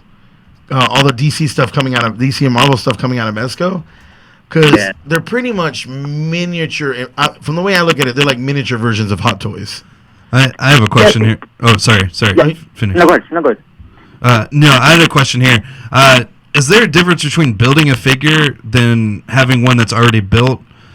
I've seen a lot of models out there, like Gundam wing figures. Like back in the day, we used to build all those, but obviously they're not. Are those like action figures considered, or are they just regular models? Can you? No. There's action figures. So, like for example, I have a Star Wars kit. It's a trooper, so I've actually built it myself. So once you put them on, I mean, obviously it comes piece by piece by piece, so it's time consuming. But in the sense that once it's all put together, there is no difference as far as articulation. Some of them actually have better articulation in the neck and the arms and the jaw and the jaw joints. It pretty much you can't really tell. It's funny that you say that because did you ever build a model kit? Yeah. I used to love them. I'm no bueno, man. Really? No so bueno. I used to love building so stuff. not good with my hands for anything but playing video games. Like, anytime I try to build something, it literally just explodes in my hands. I would build the worst model kits, but it's cool that you mentioned Gundams because I was looking. I have like a futon thing in my living room that I keep blankets in. I was looking for something specific, and I found a bag full of every Gundam figure that came out from the Bandai line. Okay. Like, just in the bottom of that drawer, I was like, I didn't know I had all these Gundams, but they're all, like, in pieces. You got to put them back together. Yeah. So it's just, toy collector problems. That and the Soda Street Fighter figures were all at the bottom of this futon. So, Alex, like, what do you think you like most about the community, like the group, like Ageless? What is one thing you see that makes you really proud to be the guy that put it all together? If there's only one thing, I mean, I'm sure there's a bunch, but like when you think of being an Ageless geek, what about it makes you like just, proud? I mean, to me, it's really a way of life. I mean, it's someone that embraces who they are. I mean, we pretty much, I'm a big geek. I'm 35 years old. I live in toys. I mean, I love what I do. I mean, the community itself, they're amazing. I mean, everyone is from different walks of life. I mean, I talk to a lot of these people personally. So, I mean, obviously people that have situations, people that are in different countries and so forth, and just being able to reach out to these people and kind of relate on even if it's just one figure. A lot of people in our group is DBZ, so I'm going to say Dragon Ball Z. Being able to talk to someone that's in the East Coast or overseas and just talk about an episode, talk about a figure coming out, people that walk into my store, it's really being able to kind of relate on that level where, you know, we're all geeks. I mean, we all love toys, we all can embrace it, we all can talk the lingo, and it's fun. And it's funny to me because I always feel like it's an outlet, but everyone has something that they're like this about, be it their fantasy football team, and it's really funny to me because I've always kind of walked that weird middle ground. Like, I'm a huge nerd. I love comics. I love toys. But I'm just as comfortable going to a Hooters or whatever and watching football or basketball. And people don't seem to get that. People seem to be like, no, you can't do both. Real quick, hold on a second. I have to interject. Oh, he's been browsing your website the entire time. No, sorry. Southeastern, we're not allowed to go to Hooters. So, like, we usually go to, like, Buffalo Wild Wings Beef O'Brady's. Oh, yeah, I'm sorry. It was just the first. No, we don't go to Hooters here. Sorry, I am restricted in some things that I can't talk about. I didn't know that. I'm sorry. No, you're okay. You're okay. Real quick, I was checking out your website. You have the original Mighty Morphin Power Ranger Megazord. What? That's sick.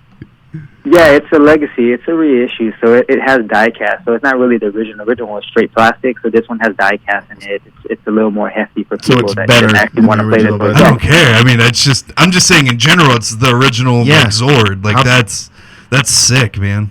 Yeah, you can't go wrong with Power Rangers.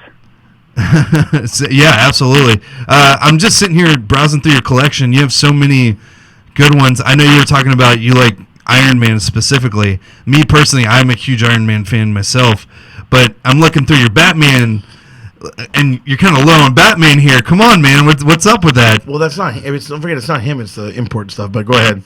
No, I'm just talking. No, you're fine. I mean, again, the website is for a lot of people. I honestly prefer to deal with my customers on a one-on-one basis. So people are either in the group or they give me a call or they're at the shop, and I do a lot more stuff on there. The website is really just for a lot of the stuff that people can't, like, say, for example, overseas can't really get a hold of me or doesn't want to get in a group. They'll say, hey, can I just order from a website just like a big bad toy store? But to me, that's really not personable. I kind of want to interact with every customer I deal with. So, you know, I do have stuff online. I try to spread it out as much as I can, but ultimately the way that I work my business is really interaction with the customer on a one-on-one basis, kind of figuring out what they want, what they have, and just kind of developing that relationship with them. Now, how long do you realistically think you'll be able to keep that business model, like, regarding that kind of personal service? Because eventually, like, if it keeps going the way it's going, it's just going to get bigger and bigger and bigger and bigger, and it's going to be impossible. Do you think it's are you going to try your hardest? Are you going to just try to recruit people that have your same sense? Because I know your brother Felix, he's part of your group, right? And he tries to he helps out as much as possible.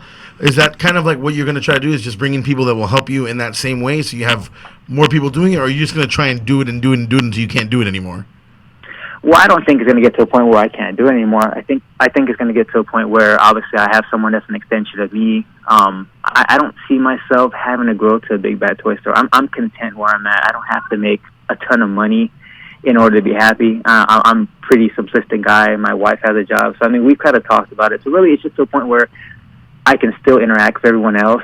Right now, I mean, on a daily basis, I get about 200 messages from customers, and there's some customers where I don't get to them in a couple hours, but I do eventually get to them. So that bandwidth is still hard right now and difficult, but I'm still making do. So ultimately, it's where I'm at right now, which is why I closed the Facebook group to where, you know, it had to be added by association only. I don't have a problem keeping it where I'm at right now. Financially, I'm in a decent place. I don't have to make X amount of money. I'm happy where I'm at. I want to be able to touch as many customers I have. That's really the reason why I'm doing it. I don't want to get to a point where you can't get a hold of me. If I do that, then really it's not what I wanted to do.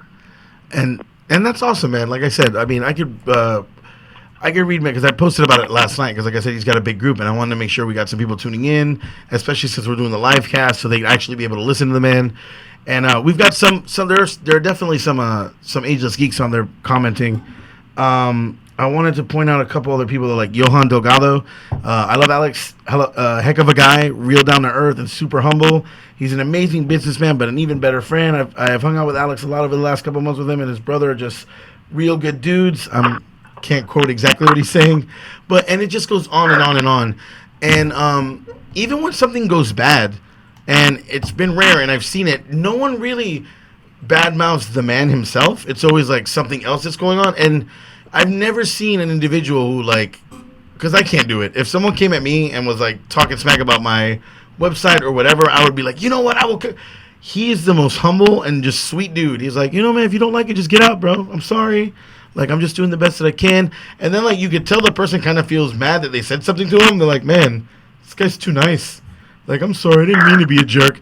But you've helped me a lot. When I bought some stuff for him for Christmas, he sent my daughters a Saiyan Scouter from Dragon Ball Z for free. That's He's cool. like, hey, this is for your daughters. And that's the kind of stuff that, you know, made me want to have him on the show, makes me want to send people to his website and to the Facebook group, because you want to support good people, man. You know what I mean? Good people is what it's all about. Man, you have all the old Power Ranger. Like, I mean, I know they're not old, but I'm just saying you have the legacy. He's geeking out over Oh, Power this is so Ranger cool. stuff. I miss the Power Rangers so much. When you do the photo shoot for these products, do you do them, or do you like post them, or do you have someone else do them? Because these are some really good, like, the way you pose them are really good. Like the Spider-Man one, I was looking at the Spider-Man one. You have like all these different shots of your actual Spider-Man action figure. And I mean, there's one of him sitting down on a cell phone. There's one with him and his skateboard, one shooting web. I mean, how do you get these photos? These are really good. A lot of those photos come from the actual company itself. I mean, we do have a lot of amazing people, and especially in our group, we kind of do contests where people can do action shots with effects and so forth. So, I mean, if you join the group, you're going to see a lot of amazing photos, a lot of talented individuals in the group. But as far as the photos you see on the website, they're either stock pics from either manufacturer that sends me a solicitation on a pre-order. I mean, they're amazing shots, yeah, but I mean, I have a lot of talented people in the group also that do amazing shots. And even on Instagram, there's a lot of people that represent Ageless Geeks and do different action poses. So I want to check that out as well. Oh, you know what else he's trying to do? You can pimp out your YouTube channel as well, because he has guys that do, which is actually something I want to start doing. Even though I was actually talking to him last night, he's got there's a toy reviewer in the group. His name is Elvis Rivera, shout out. Who my daughter and I watch. Like, we'll get like, you know, we'll try to figure out what toy we want to buy. So she'll be like, let's watch some toy reviews, and we'll figure out which one. She picks them. And he's part of our group, and he's really starting to build that, you know, social media and like that streaming side of the website to have people like contribute content, which I think is really cool that he's putting it out there to his customers to do that, and his group members. How is that going? And is there anything in particular you're looking for, or are you just going to kind of see where the community takes it? I mean, I'm just really looking to see where the community takes it. I mean, like, I talk to people as well. The way I preach things is I like to build my business organically. I'm not looking to push it, not looking to spend hundreds of thousands of dollars on advertising. To me, the best advertisement is word of mouth. So if I'm able to help one customer and they're satisfied, they're going to tell another customer. That customer's going to tell 3 customers. And really, you know, building it organically is the way that I want to do business. I mean, my background or my professional background is I've been in sales all my life. So I've been a director of sales, regional manager. I've done sales up to yin yang, cell phones, everything, you name it, I've done it. So I've really just taken that experience and transitioned it over to where I'm at right now. And I think you're doing a great job. Like I said, you said that perfectly, and that's why you're on the air right now, is because you were so nice to me, and I've loved the group so much that I've just been like, let's get him on and let's see if we can help. Are you still nervous? Because I know you were really nervous before you called up, but I feel like you killed this. I was in the beginning. I mean, really, it's just trying to figure out the right words, but really the right words are just being honest and being real, and that's really who I am. I mean, I love what I do. I'm blessed to be in the situation I'm in. I love the people I'm surrounded with. I love the group. I mean, to me, it's really just a big blessing. I mean, I love what I do, and I can't say it enough, and just having the support of my family and the support of the group, and obviously people like you that are kind enough to bring me on board and just kind of spread the word. It's a blessing in itself. So I thank you for your time and having me on. Oh, no problem, man. It was a pleasure. I know that we'll talk soon because I just sent you some money and I want to get some toys. Can I ask you one more question? Are you a really big superhero movie fan? Yeah, I'm a pretty big nerd. I mean, Batman, Superman. I mean, a lot of people didn't like it. I love the movie, but okay, yeah, I was going to bring that up. Brian on this panel, he is literally neutral about the movie. Like, he likes it, but he doesn't like it. He's very neutral. You just said that you loved it. Why do you love the movie?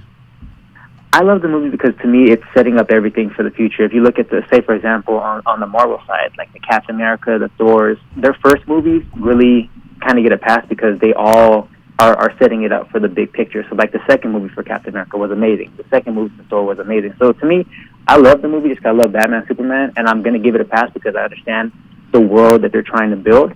So again, if we get to the next movie and it kind of is as mellow, because to me the movie was great, but it really didn't have the action that I wanted to like the last maybe 30 minutes of the movie, and it was a pretty drawn out movie. If the next movie starts with action and goes all the way through, then obviously you were going to say this is going to be a great genre to have. But again, to me, it gets a pass. I mean, I'm a Batman Superman fan, so I love it either way it goes. I mean, they can't do wrong with me. I mean, that's kind of how I feel. Like I only had two major issues with the movie, and one of them was just that how inherently dark and hopeless DC's building their universe, which is kind of shocking to me because they're supposed to be more of the traditional Superman is hope essentially. You know what I mean?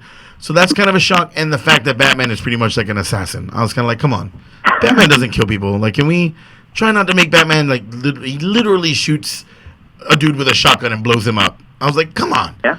But I mean, other than that, I'm also not one of those people that's just like insane about his opinions regarding movies where I'm like, this is the worst movie ever because blah, blah, blah, blah, blah. But, very well said. Alex, thank you so much for coming on.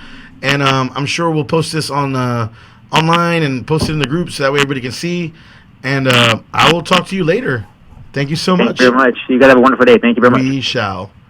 Stay tuned because after this, me and Anthony are going to... Uh-oh. I got it. I hit the button. What are we going to do after this, Anthony? We're going to take a quick break. When we come back... Breakdance contest.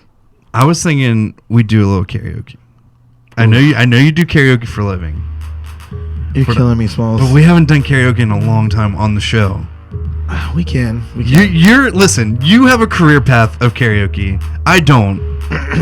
This is that. And most people who listen to the show don't go to karaoke. Here's what we're going to do. So. Let our people watching on here or on Facebook or commenting or whatever, let them pick one song for each of us to do. All right, so if you're watching on YouTube, if you're listening live, whatever it is, give us one or two songs. It has to be a clean song, though. We have to have a clean song. We can't just... Yeah, you can't be... Yeah, you can't be ridiculous. Crazy. But, think of a song. One for me, one for Brian, okay? Frankie, I know you're still watching. Frankie, give us a song that we have to sing, all right? We're going to take a quick break. Don't go anywhere. Listen to 93.7 WSCU. El Fuego.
Fire Station. For nearly 80 years, Southeastern University in Lakeland, Florida has been helping students gain the experience they need to fulfill their calling. My name is Caleb Kinchlow. I graduated Southeastern in 2008 with a degree in broadcast television with a minor in theater, and I'm currently a videographer, editor, producer, and media personality. In the media industry, it's all about experience, and Southeastern offers students that experience. Day one in the studio, I was told, you can touch the cameras, you will learn how to edit, you will learn how to produce, you'll learn how to write, and we're going to back you up and teach you those tools that you need to further your career. When our NASA show won the Emmy, when I did the show for CBS College Sports, when I'm at the Super Bowl in the locker room, I'm thinking to myself, man, these are things that I learned while being at Southeastern. Are you looking for the right Christian university to help prepare you for career success? Then check out Southeastern at seu.edu or by calling 800-500-8760. Southeastern University, transforming minds, engaging culture. Learn more at seu.edu. You are listening to WSCU 93.7 FM, Lakeland, Florida. You're all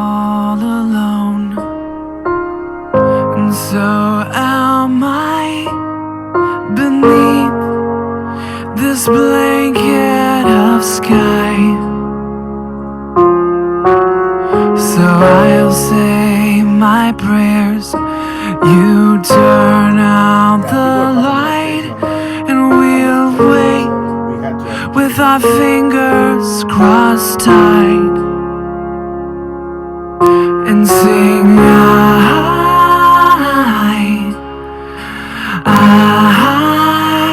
oh, it's alright now. I'll see you again. We sing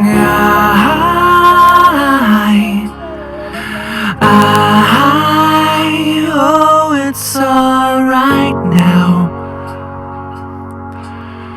It's alright. So dream for me now. Close your eyes and dream that I'm there, so close by your side, and I sing you this lullaby. I sing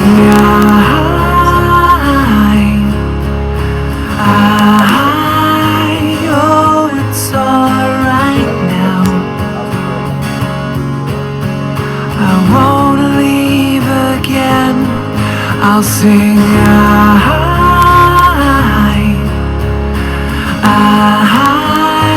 oh, it's alright now.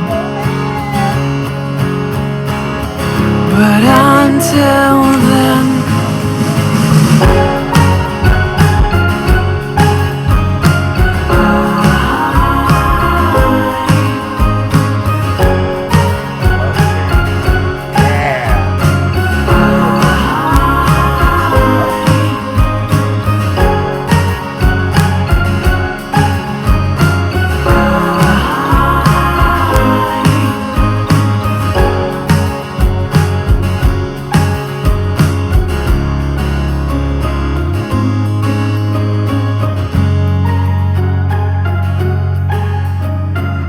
Someone say you need to sing Golden Years. Who said that? Amanda. Wanna do that instead? No, I sing that Okay. all the time. It's not as fun. It doesn't translate as well. Are we back? This is WSEU 93.7 FM, Lakeland, Florida. 93.7 WFM Florida. Such deep. El Fuego. El Fuego. Yeah. Welcome back, y'all. Hey, Me and hey, Anthony look doing at a that. thing, get the We're almost review 2 hours in. I started real early though, because I was practicing, like I was setting it up. Ah. So, Hey. hey. I want to make faces to the camera.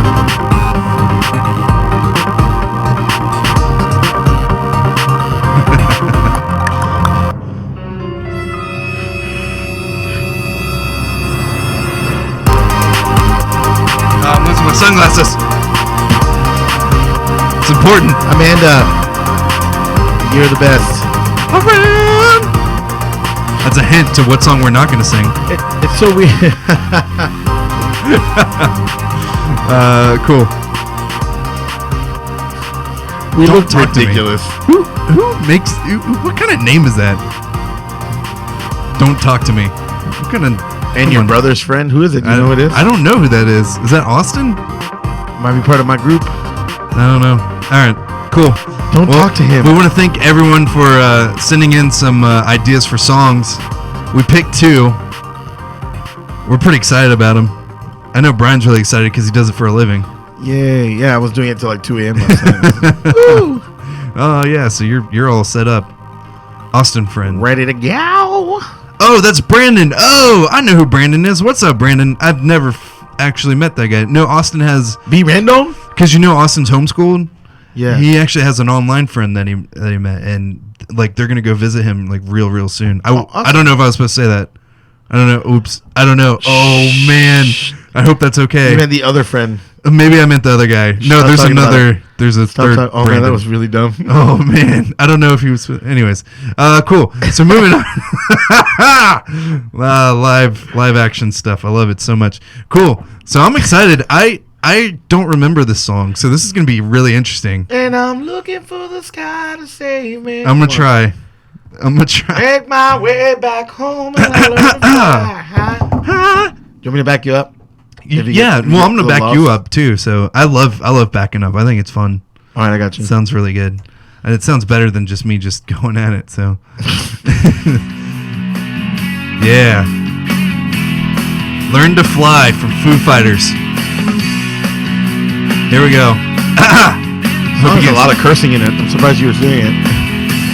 Run and tell all the angels this could take the night. Thank you. Think I need a devil to help me get things right. Hook me up a new evolution, 'cause this one is a lie. Sat around laughing and watching the last one die. Oh, I can get up there. I'm looking for this guy to save me. I'm looking for a sign of life. Looking for something to help me burn out bright. Yeah. Hey, I'm looking for a complication. Looking for a cloud to shine. Make my way back home and I learn to fly. 8-bar instrument. Oh, you don't have to read this part. Break. You don't have to read this part. 8-bar instrumental break. Think I'm done nursing patience. It could wait one night. Try not to overpower your Thank song. you. Give it all. I have very try. A very low voice. Yeah. Well, live happily or ever trapped. If you just save my life. There we go.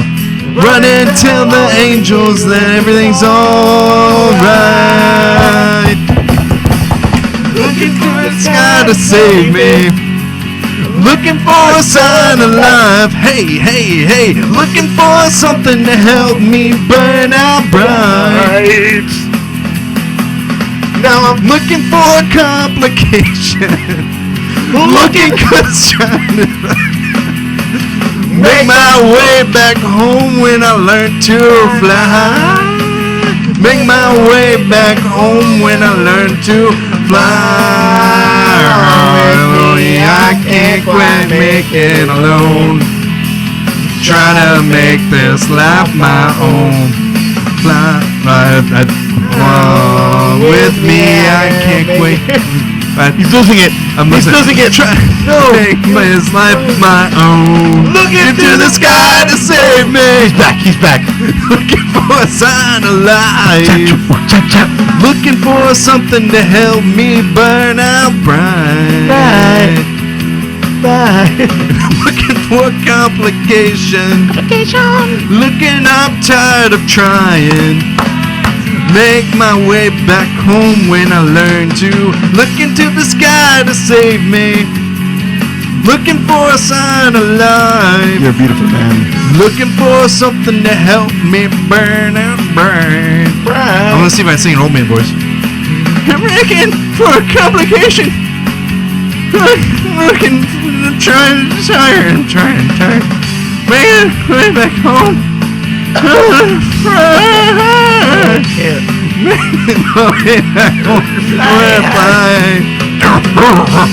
Way back home when I learned to. You almost made it the entire song. Thank you, David Grohl. David. It's Dave. David Grohl. No, it's Dave. No, it's Dave. David It's Grohl. just Dave. It says David. I think he goes by Dav. Hello. Let's see what everyone said. I'm Dav. That was awful. Let's we loved see. it. No, it's Brandon. That's Brandon. Hi. I know. You're good.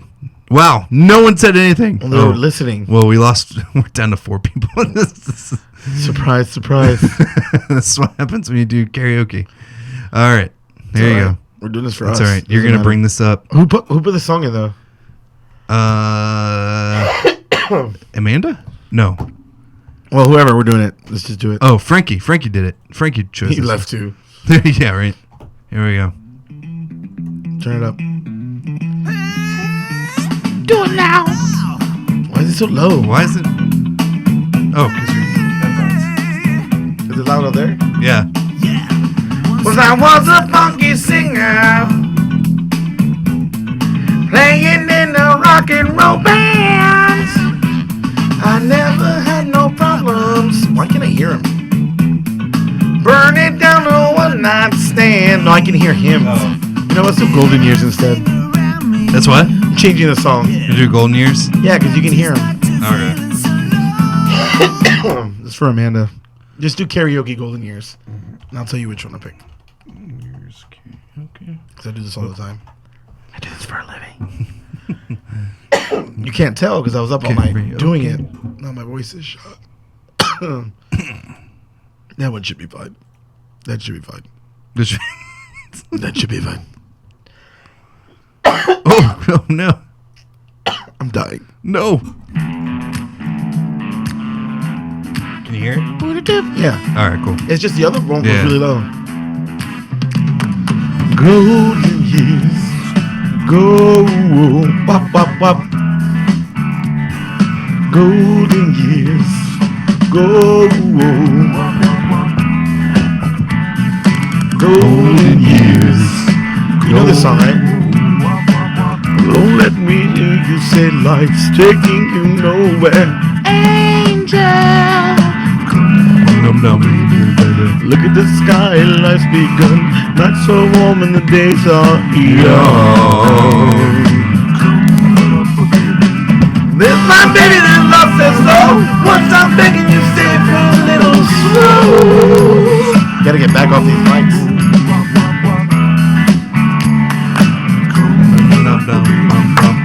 Last night they loved you, opening doors and pulling some strings. Angel. And walked up and you looked in time, never looked back, walked all like fire. I'll stick with you, baby, for 1,000 years. Nothing's gonna touch you in these golden years. Golden years. Wop, wop, wop, wop. Rest in peace. Some of these days and it won't be long. Gonna drive back down where you once belonged. In the back of a dream car, 20 foot long. Don't cry my sweet, don't break my heart. Doing alright, but I gotta get smart. Who's wrong, day upon day. I believe, oh Lord, I believe all the way. Run for the shadows. Run for the shadows. Run for the shadows. These golden years. Let my baby lost her soul. Once I'm begging you, save her little soul. Wop, wop, wop. That's you, buddy. Come on, butter, my baby. Don't let me hear you say life's taking you nowhere. Angel. Baby. Run for the shadows. Run for the shadows. Run for the shadows in these golden years. I'll stick with you, baby, for 1,000 years.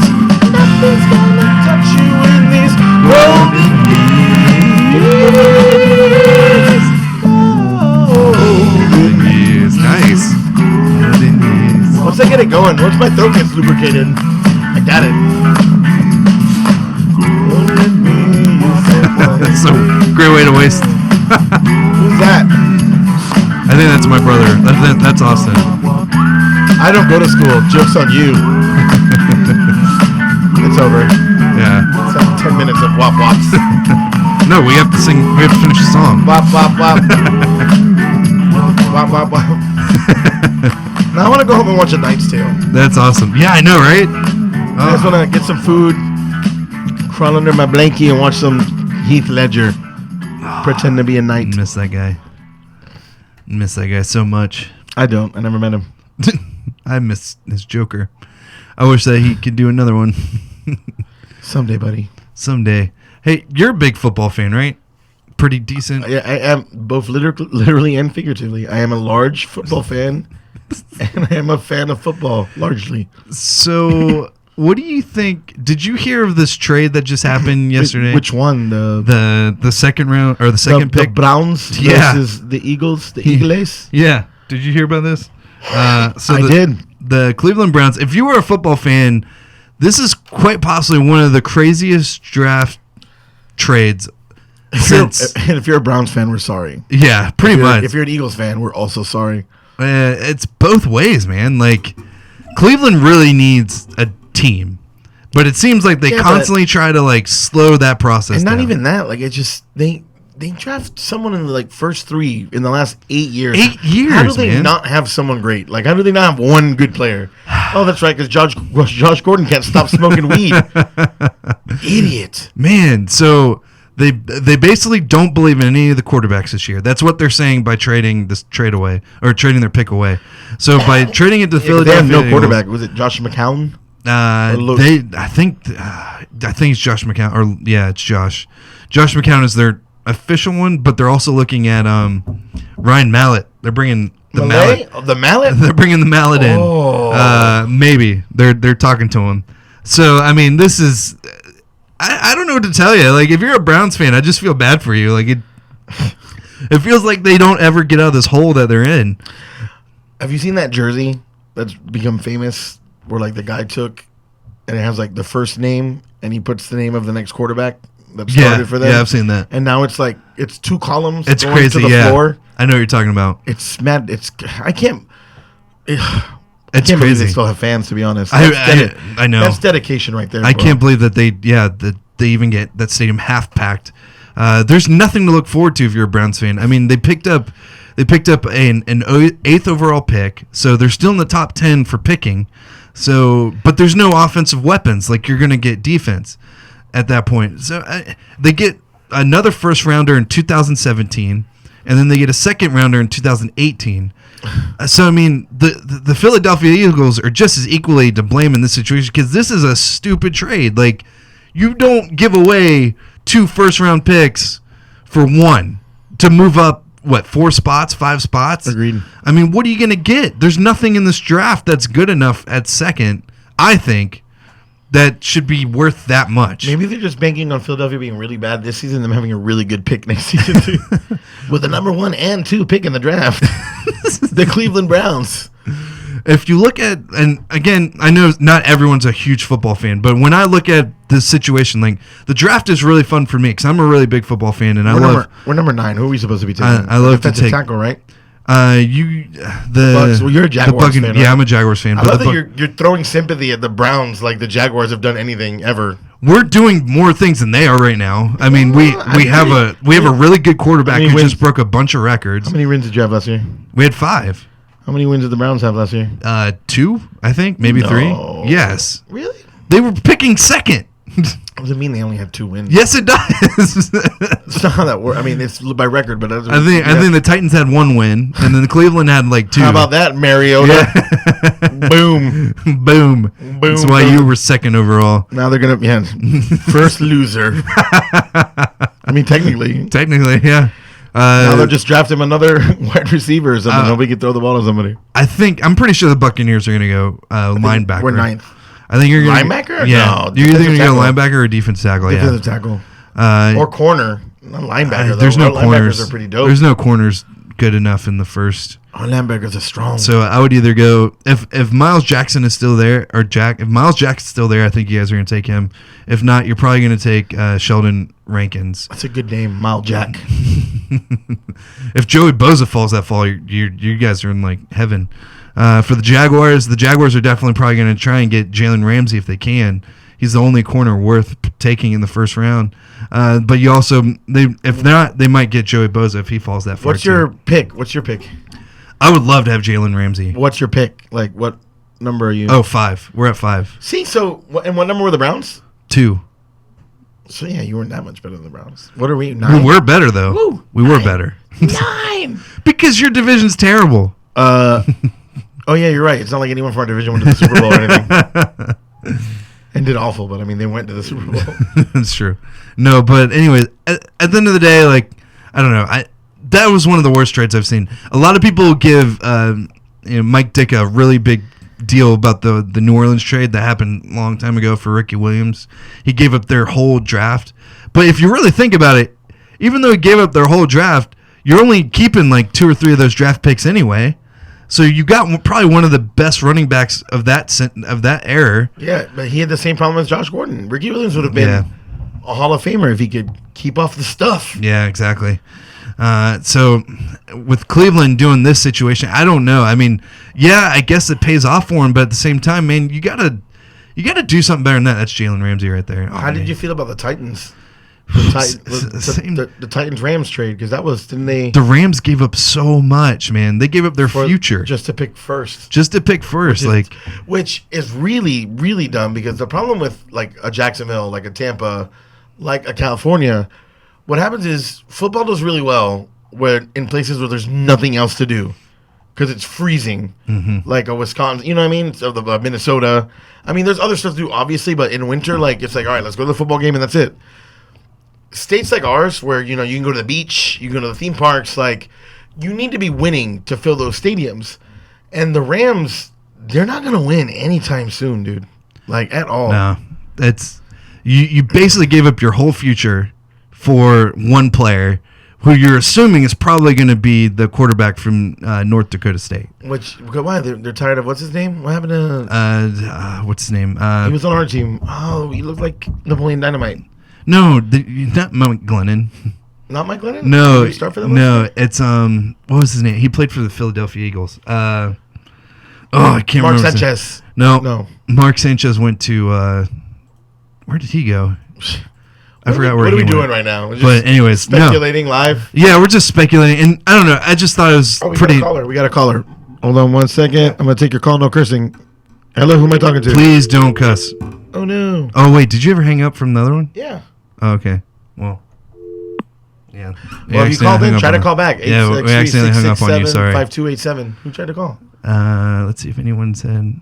Yeah, Frankie said. Yeah, they were 3-13. All right, thank you, Frankie. Oh. Yeah. So they were 3-14. 5-11. And then Jaguars were 5-11. My bad. I didn't mean to insult the Jaguars. That's a pretty big insult. No, all right, Frankie. Hold on. Why is it not here? Someone keeps calling. There it goes. No, that's not a phone call. That's us. Like it picks up because it's on record. That's why. Oh. There we go. That's better. Sorry, we were trying to figure that out. I was like, oh my god. Anyways, calling. at the end of the day, I don't know. I think the Jaguars are going to be a lot better this year. I think we're going to be really. Sam Bradford. Wasn't Sam Bradford? Sam Bradford went Nick to Philly. Foles. That's it. Nick Foles. Thank you. That was going to drive me crazy. That was going to drive me crazy too. Nick Foles. Yeah. So where's Glennon at? Glennon's still in Tampa, I think. Oh, is he? Oh, that's right. He's still in Tampa. So look at him. Look at that. Look at that Napoleon Dynamite looking for Nick Foles. Are they related? Him and Glennon? Yeah. and Nick, whatever his name is. Yeah, they're all related. All right. Anyways, thank you guys so much. A bit racist. Like all quarterbacks look alike. Right, of course. No. Well, I mean, if you look at the Rams, though, they do have Todd Gurley. I mean, he's a pretty solid running back. I mean, Gurley man. 10. I wanted to. How is that not his nickname? I wanted to so bad. Todd the Gurley man, Gurley. That'd be a great nickname. If I was a linebacker, I'd mess with him like that. I would do interviews in Arnold Schwarzenegger voice. Todd Gurley man. I scored 3 touchdowns because I'm a girly man. It'd be fantastic. I mean, the merchandising alone, dude. Get on it, Todd. I'm gonna tweet you. You get back with me. I want 0.2%. 2.2? I mean 2%. 2.7. 2.7. Okay, cool. 2.745. We'll get on that. Mom, the Gators are in college, not NFL. Just clarifying that. Go Gators. Go Gators. Tom Champ. Did you see the video of James Franco doing the chop? Yes. He's just. Yep, that was awesome. The camera in a second. He looked like a mannequin robot man. That was fantastic. I'm like, you're an actor. How can you not pretend you're just like? Cool. Well, thank you so much, guys, for tuning in. Thank you, Live Feed, for being a part of the show. That's so cool. We actually got this going. Yeah, we'll get more viewers next time. I mean, we got 9 people watching right now. I think our top was 11. And we'll see how many. Well, don't tell them the numbers. There was 1,100. 11. $9,000. No, that doesn't make sense. $9 million. Everybody watched us. We were more than the Super Bowl. $1 million. That's not a lot of money. It is to me. I'll take it. I'll take $1 I'll million take it right now. All right, cool. Thank you guys so much. It has been an absolute pleasure and joy. Man, what should we end out on? I want something. The Macarena. I want something. That one hip hop song you did last time was really good. Yeah, what was that one? That was Sean Long. Chocolate Thunder? Yes. I think yes, that's it what was. it's It was chocolate Thunder. Yes, I believe. That's by Hootie and the Blowfish. Yeah. Wait. Where'd you go? Where'd you go? There it is. Yep. Found it. Cool. All right. Oh, once again, agelessgeeks.com. Thanks a lot to Alex Blast. Thanks a lot to the Ageless Geeks community. I'm gonna go home and go to sleep. Yeah, I'm gonna do that too. I'm actually really tired. You gonna get lunch first? I was up all night playing with my new laptop. I bet you were. Ah, it was so much fun. Frisbee? Was that what you were playing? No, I was playing on the GarageBand. I have my own personal GarageBand now. You never played me that sound clip either. Yeah, we'll play it at lunch. So you can hear it. I think it's pretty good. Anyways, thank you guys so much for tuning in. You are listening to WSCU 93.7 if you're on radio. Live feed, thank you so much for being a part of the show. Thank you, Frankie, my mom, Brandon, Austin, all the other cool people. Amanda, Melissa, Alex, Melissa, Johan. yeah. Crazy Horse. Crazy Horse. David Crazy Horse the third. David Crazy Horse the third. I'm just going to keep following what you say. Brian is the best. Brian is the best. I love him next to me. Peace. It was great. Cool. Thanks, Frankie. All right, guys. You guys have a great Thursday. We will talk to you guys next week. This is The Brunch Show. We'll talk to you guys later. Every time I bury one, I come up a level. So much has changed. I'm trying to beat the game, and if it's true that I'm Destiny's child, Father, say my name. Let me do my swamp thing for these carnivores. Never seen a monster this fly.